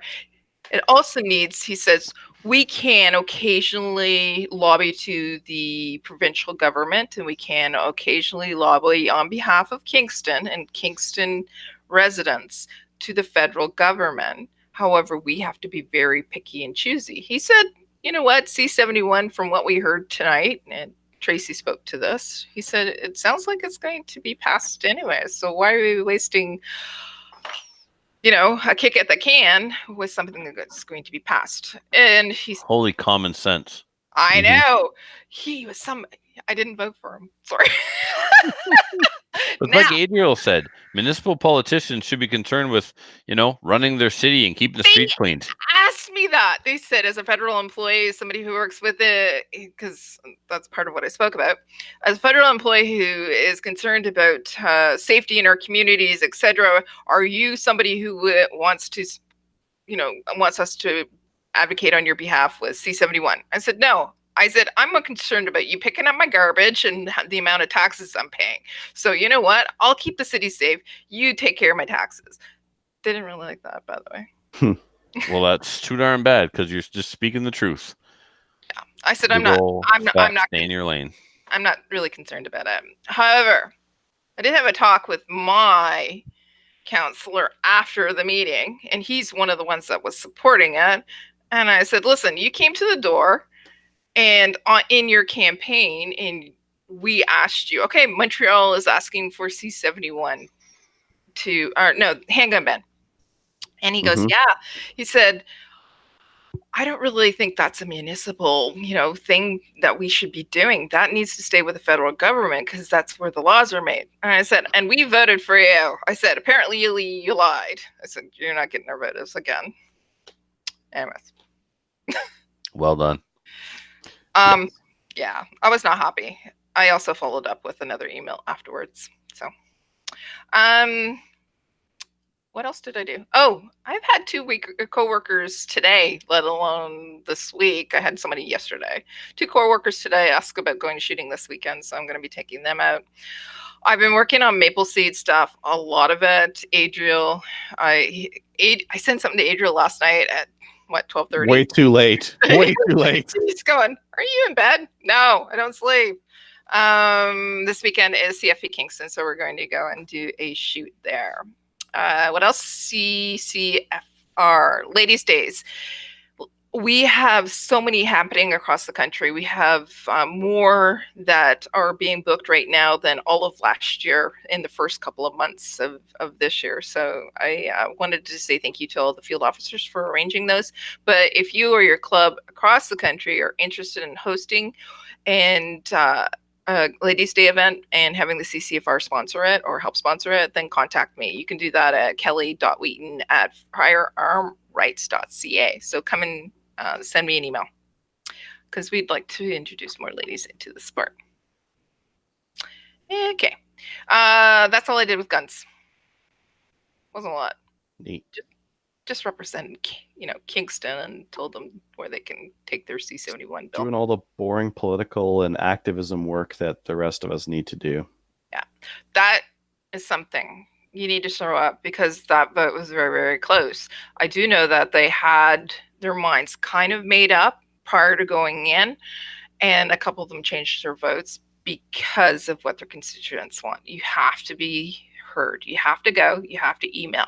Just that's plain and simple.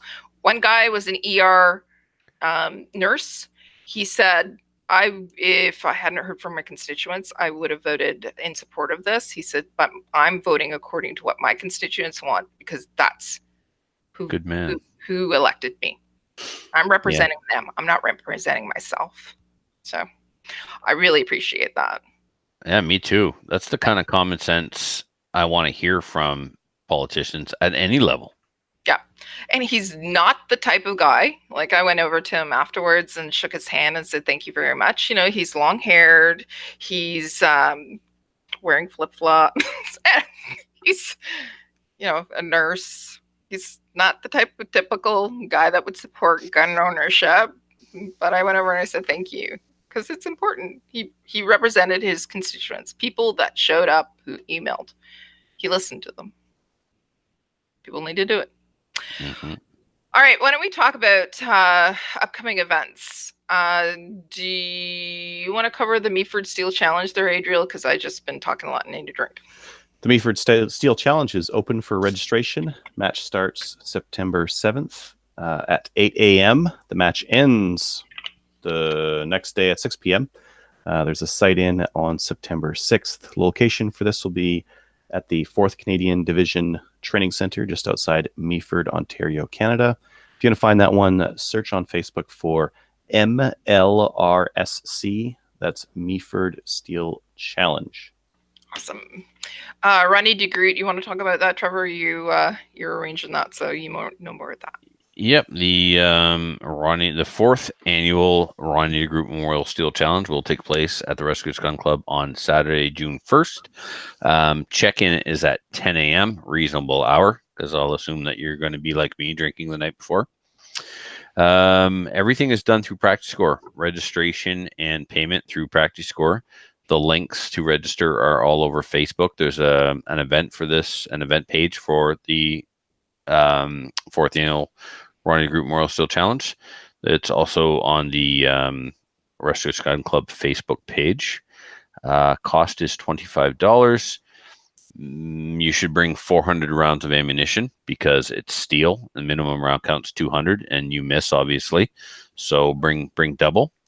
We use USPSA Steel Challenge rules and stages, so you can actually go to YouTube and look up USPSA Steel Challenge and look up how to shoot them. There's tips and tricks on how to shoot Smoke and Hope, Roundabout, Accelerator, 5 to Go, Outer Limits. They're all on there. Those are the Steel Challenge stages that we use. A lot of fun. You can shoot 9mm handgun and up. You can shoot 22 pistol.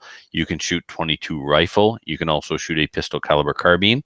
The divisions being offered are there on PractiScore as well. So, yeah. I hope to see you all there. But remember, you must register and pay through PractiScore. No walk-ons. Yes. No walk-ons. So if I'm there, never mind. I wanted to talk about Maple Seed. Maple Seed is heading out to the East Coast. Trevor, I'll be seeing you first. We're driving straight out. We're driving straight out to Restigouche. So we're heading out east, and we're going to be heading out and having an event at Restigouche on May 31st. There's still spots available. Breadalbane, PEI, so just outside of Charlottetown on June 2nd, there's still spots available, as well as Sunbury, which is just outside of Fredericton, June 6th. There's still spots available for those as well. This is the East Coast tour. Everything else has been sold out in the East Coast tour. We'll be covering West Coast or Western Canada when maybe next week. I just wanted to put it out there for people to go, and if you're on the East Coast at all and you want to attend an event this year, those are the ones that still have spots left. You need to actually sign up for it and then come out and see us. You can go to our either our Facebook page, so Project Maple Seed, sign up there on the events section, or you can go to mapleseedrifleman.com and sign up through there on the event section as well. So when we get into the news, Adriel, you put the CBC? I'm actually just looking for that right now. CBC had a couple of things on Snapchat, a couple of different memes that they had popped up. And I'm just looking for the one. It looks like it was deleted. It might have been like a copyright infringement. Oops. Because they had just copied straight up the image from it. I can't find it. We'll have to move on to the next one. Okay, let's move on to the next one. What is it? The next one I put in there. It's I see. Yeah. It's a link to a website called Fight Back, Rebuild the NFA. What I as much as I would love to actually read this timeline to the listeners, the episode is running long. So what I would like to do is describe it and provide the link in the show notes. So if you're driving and listening to this, or at home, whatever, if you go to the website, go to the show notes, you will find a link to this website. It's very interesting. It's entitled How We Got Here, and it is a history of the NFA's debacle, all the drama that has happened, the times, the dates, the locations, the people involved. It actually starts off with, it's called Ancient History, and it tells you when the organization was founded, who founded it, who the presidents were, and then background to current issues. And there's articles attached, extra things attached, like affidavits, all kinds of stuff. It's a really, really interesting read and an eye-opener if you're unaware of how, basically how Sheldon Clare destroyed the NFA. It's all right there in black and white and incontestable. I think that's a word. If it's not, well, I'm pretty sure you know what I mean. So, yeah, nfa.myfreesites.net, and then there's a long URL after that. So maybe, put it in the show notes. Go check it out. Mm-hmm. And you just, it's a really interesting read, and it will fill you in on a lot of things. All of it, I would say I was aware of most of it because I lived through it, because I was part of the NFA back then when the quote-unquote Rebel 5 started and the Sean Bevins came into power and then got fired. And anyway, all in all, it's always been about getting rid of Sheldon, and Sheldon has made it so you can't get rid of him. And that's why the NFA is falling apart and has been falling apart forever, and will continue to fall apart until Sheldon is either steps down or fired or whatever. But yeah, so we'll post that in the show notes. Adriel, you want to talk about this? You developed this, and I'm sure that we'll put this in the show notes as well, but maybe we'll post it on the Facebook page too. I'm posting it to Facebook right now. No. Awesome. And this is we've done this in the past. This is a survey that will help the listeners give us feedback on how to improve the show. So if you check out our Facebook page right now, we've got that listener feedback survey there. We'd really appreciate if you guys can give us some constructive feedback on how to improve the show and make things better. Yes. Constructive, honest, heartfelt feedback. Constructive. Even if it's not constructive, it'll be funny. So what the hell? True. Just true fact. Yeah. And remember, everything's a contest. How can you make that a contest? We made it a contest. That was one of the questions in there. It is a contest. Exactly. Yeah. That's how. Okay. Just like all those popularity contests you won back in high school, Kelly. Oh, I know. Trevor. They had those back then. I love you too. The angrier she is, the more she loves me. She only tells me she loves me when she wants to kill me. It's like your parents using your middle name. There is a direct correlation between me saying "love you to death" and actually death. Actually wanting me dead. Where's my counter? All right, you got exactly. I'm going to rip You got stuff. Yes, please. The WK-180C, the bolt carriers people are starting to get their refurbed new bolt carriers back, and they're fixed. So there's that issue looks to be resolved. The GSG MP40. Okay, we had a GSG MP40 in 22 in Canada. The 9mm got its FRT approved, so now they're coming to Canada in restricted and non-restricted lengths. So if you really like the look of an MP40, you can buy one, and it won't be a gajillion dollars or prohib. Or 22. Yeah, proper 9mm. So where's that coming from? Wicked. Okay, hold on. The AK-47 Blaze is prohibited, but the MP40 and 9mm, good to go. Good to go. It's GSG is German, I think. Yes. Yes. Yeah. So the right place for an MP40. Correct. Okay. Yes, this will be good. Yeah, Lockhart Tactical. They've got this cool. I'm gonna do a screen share here just so that anyone who's on the YouTube stream can see. They've got a real spacey looking brake. It's a clamp-on brake for your 12 gauge, so your Typhoons and that kind of thing. Yeah. And it's real spacey looking. So if you're looking for a cool looking brake, super spacey looking. So. Different models that will be compatible with different guns. Like, can I clamp this on? It's clamp on, yeah, but will it work with my chokes? Oh, I don't know. All right, so here's something while we're talking about brakes and Typhoons and shotguns. So the first generation Typhoon that I have, the chokes screw over top the outside of the barrel. The new Typhoons, they go on the inside, just like they're supposed to. Love it. Yep. I think Mark was saying that. Yeah. Yep. Okay. That's Steal my thunder, give it to Mark. That's fine. Well, he did say that, yeah. Yes. Yeah.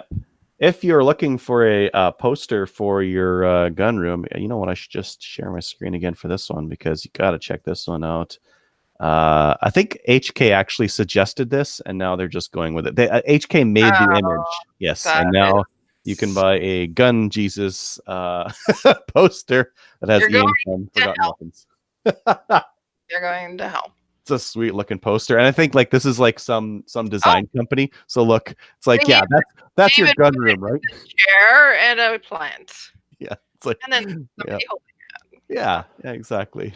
That's what it's gonna look like in your house. Probably be in your gun room. Yeah. And then what have we got last here?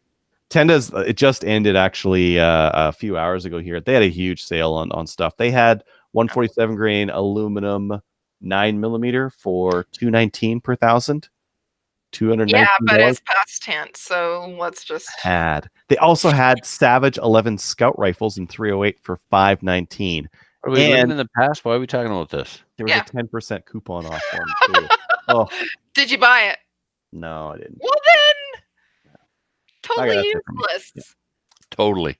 Why don't we get into the main topic? Thanks once again to Barrett. I love his name. I know. He is kind of cute. So he's doing the Bradley Cooper thing. Yeah. Okay. Yeah. Listener feedback. Who's been paying attention to? Apparently, Trevor, you have, because this is brought to you by the letter H tonight. That was the only time. That and yeah. No. What's this? At Trevor Ginger here from the Thompson Corner match this past weekend. Not only was it my first match, that was only my fourth time on the range since getting my restricted. You're in trouble, holy! If that's his fourth time at the range, gonna have to disqualify him from the IPSC program because clearly, when you register for a black badge, the prerequisites require you to have more time on the range than that. So, I'm sorry, you're gonna have to try again next year. Oh, good Lord. Filthy says, Trevor, the dot on my optic is 2 MOA, not 6. Just to let you know. Yeah, I think mine must be 2. They're tiny. Okay. What else? Paper Racer talking about Ginger was just ahead of me in the match. I must have found a new nemesis for my class. Yeah, we'll put. So I guess that's it, right? We got a new Ginger. All right. So James needs a new nickname. Well, Ginger is still Ginger Snaps. This guy's not even that much of a ginger. I just looked quickly at the corner of my eye and thought he was a ginger. But I just his hair is pretty dark, but his beard's pretty gingery. It's a perfect way to get a nickname for no particular reason. Yeah. Like Muffin, right? He's anything but a muffin. He's a cranky 6'2" Acadian who hates everything and everyone. So we call him Muffin, ironically. So he's a nice guy, though. He is. He is. Okay. I guess there's one. Yeah. Greg May also wants to know if there's a Tim Hortons located close to Dalhousie. There's one in Dalhousie and 2 in Campbellton. He said that he needed it because of Stacy and Kelly. We need our coffee in the morning. If not, he can't live with us. Oh my God. He would know. He does know. Mm-hmm. Boyd wants $65 to ship that piece of wood across the border. Yeah. Nope. Hey. Never mind. We'll get to it when I give my shout outs. Listener feedback. Let's get to that. Listener feedback is sponsored by Armory DC Gunsmith. Armory DC's Gunsmith is a full-service gunsmith who specializes in firearms refinishing. He offers hot bluing, parkerizing, Cerakote finishes, as well as wood refinishing. Check him out online. Check out his online inventory of new and used guns, firearms, accessories, optics, and more at www.dcgunsmith.ca. You can also find him on Facebook and Instagram. I follow him, so go over there and follow him. And Trevor, you're not working there anymore, are you? Or are you still working there? No, I haven't worked there in months. He's got a guy. He's got a guy? Good guy? Yeah. Well, I mean, I was kind of working there when I was doing the I refinished Captain Andy's carbine, and then I did the prep work for the Lee Enfield and the prep work for the Garand. And not really. Like, I don't go in on a regular basis, but yeah, you're still going in. You're still doing Yeah. Still going in and torment them. Okay. Why don't I read the one from Colin? Hey guys, what steps do you take to prevent rust when storing your guns? What types of oil do you use? And also, what are your thoughts on silicone treated gun stocks? Thank you, Colin. I live in Alberta. Yeah, it's not that weather.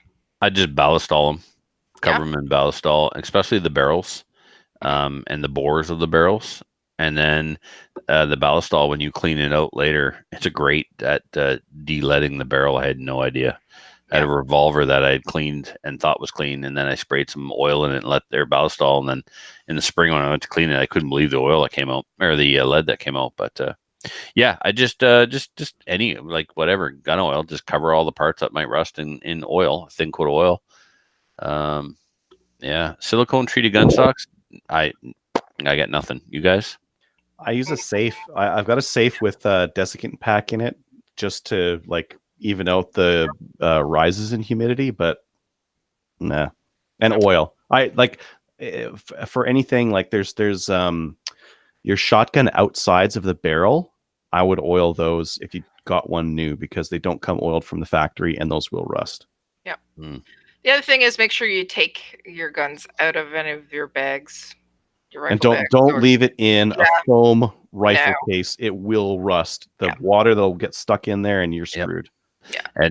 But you take them out. However, like if you were shooting in the wintertime, when you take your cased firearm into the house, let it warm up inside the case first. Yep. You just open up that case and expose the firearm to the warm air in the house. It'll cause condensation on the gun. Yeah. Bring them into the garage if you can. Let them spare for a few hours. Bring them.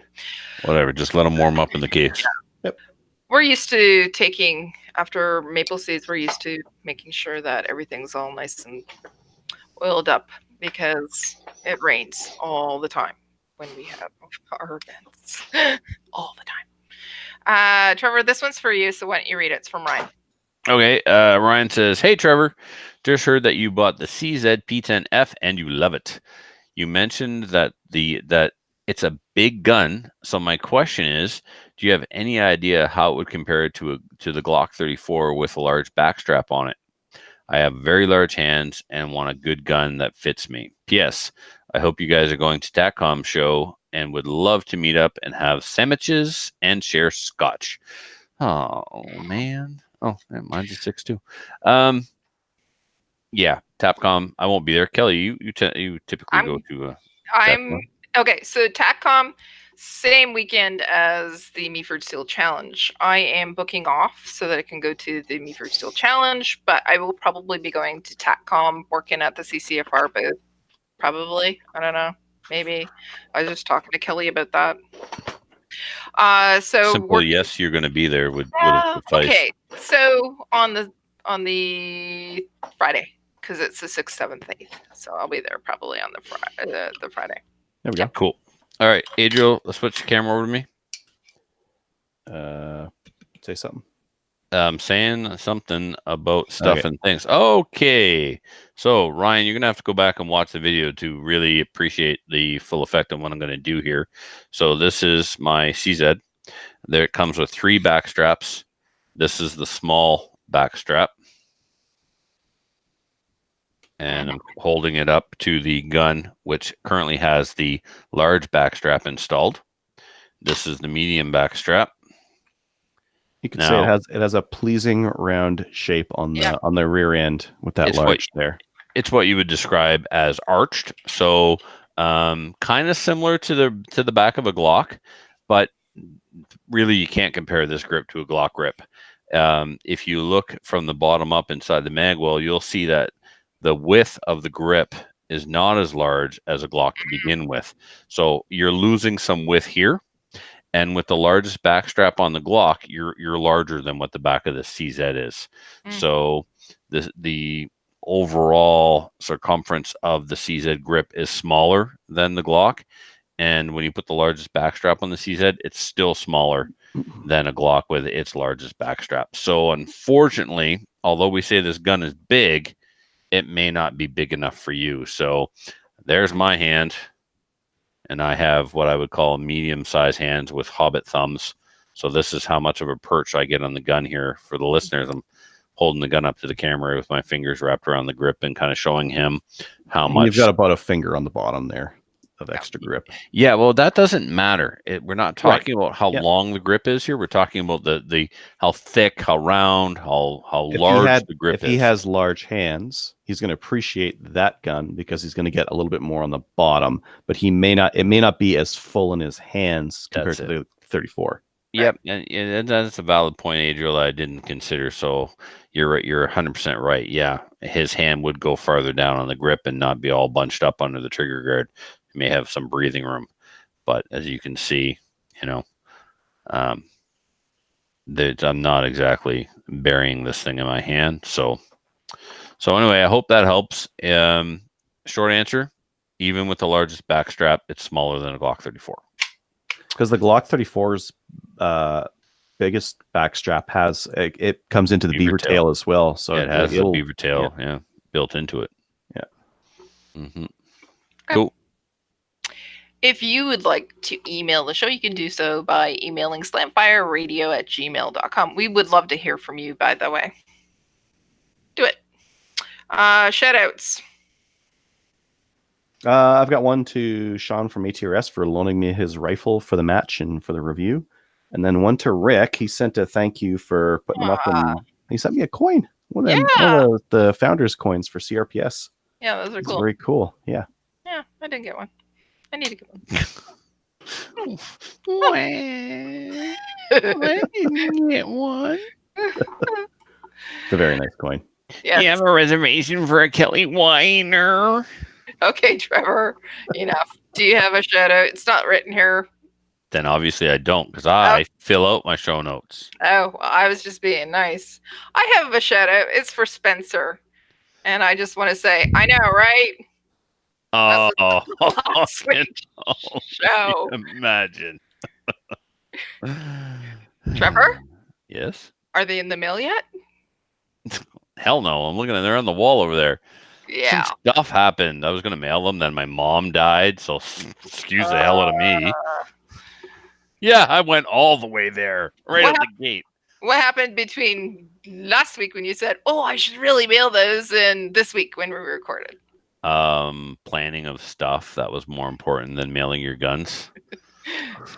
Going to matches, CCFR, RSO program, Black Bad stages.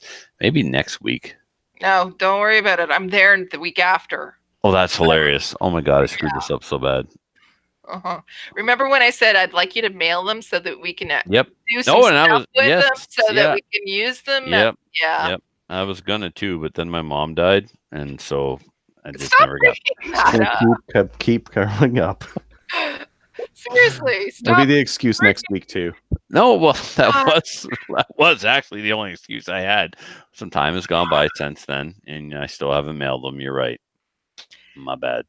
Yeah, well, don't worry about it. Not worrying about stuff is something I'm great at. But I want a refund on my shipping. Well, you already got like a smoking deal. I knocked money off. Like, no. You want me to tell people what you paid for these shipped? I don't care. But you're right. You were supposed to get them. The shipping was supposed to be built in, so I will give you $25 because that's probably what it would have cost me to ship them. That's how much I paid you to ship them. I guess done publicly negotiating on the on this purchase. Yes. You want to talk about how unpractical running is? Not anymore. All right, then end this thing, Kelly. All right, let's finish this. We have a couple new Patreonies. We have Darren Ostapowicz. Thank you. Darren's one of our IITs, by the way, for Project Maple Seed. He's sponsoring us for $10. Holy crap. Maple Seed's paying him way too much. He was listening today. He was watching tonight as well. And also Ryan A, he's sponsoring us for $5. Thanks very much, you guys. And please send your addresses and emails, everything. Well, if you're sending it in an email, your address in an email, send that to slamfireradio@gmail.com. Hey, Adriel, have you sent out anything recently? Not in the last week, but 2.5 weeks ago, I sent to everyone who had emailed in their address. So if you haven't received anything, send us your address again. Yes. And then we can, well, it's going to be Adriel. And the reality is he's going to make his kids do it. Mm-hmm. So they will send you your stickers, your patches. Great. They're probably going to write Podcart on the envelope. Maybe. If you're lucky. If you're lucky, you get Podcart. Thanks, everybody, for supporting us on Patreon. There's other ways you can support us as well. You can go onto our website and click on the tab for Cabela's. So if you're going to go shopping at Cabela's anyways, why don't you just come on over to our website, click on that tab. We get a little bit of a kickback for it, and it helps us keep putting out content. Someone bought something this month. I checked. Woo! Thank you. Also, please join one or more of our national firearms associations like the CCFR. They are showing up at city halls in Kingston, Ontario, and they're making a difference. So why don't you join them so that they can help support you and your shooting. Also, check us out on Gun Owners of Canada. We do have a thread there. And why don't you actually talk to us? Or why don't you talk to us and then we will talk back to you. And also give us a like on Facebook. It's 2,127 likes. Do we know did we look at any orphanages or anything? I mean, we talk a big talk, but ultimately we still didn't find an orphanage to target. Or look for one. No. Okay. I did find one, but yeah. Is that the one that you came from? Okay. So why don't we just say goodnight, everyone? Good night, everyone. Good night, everyone.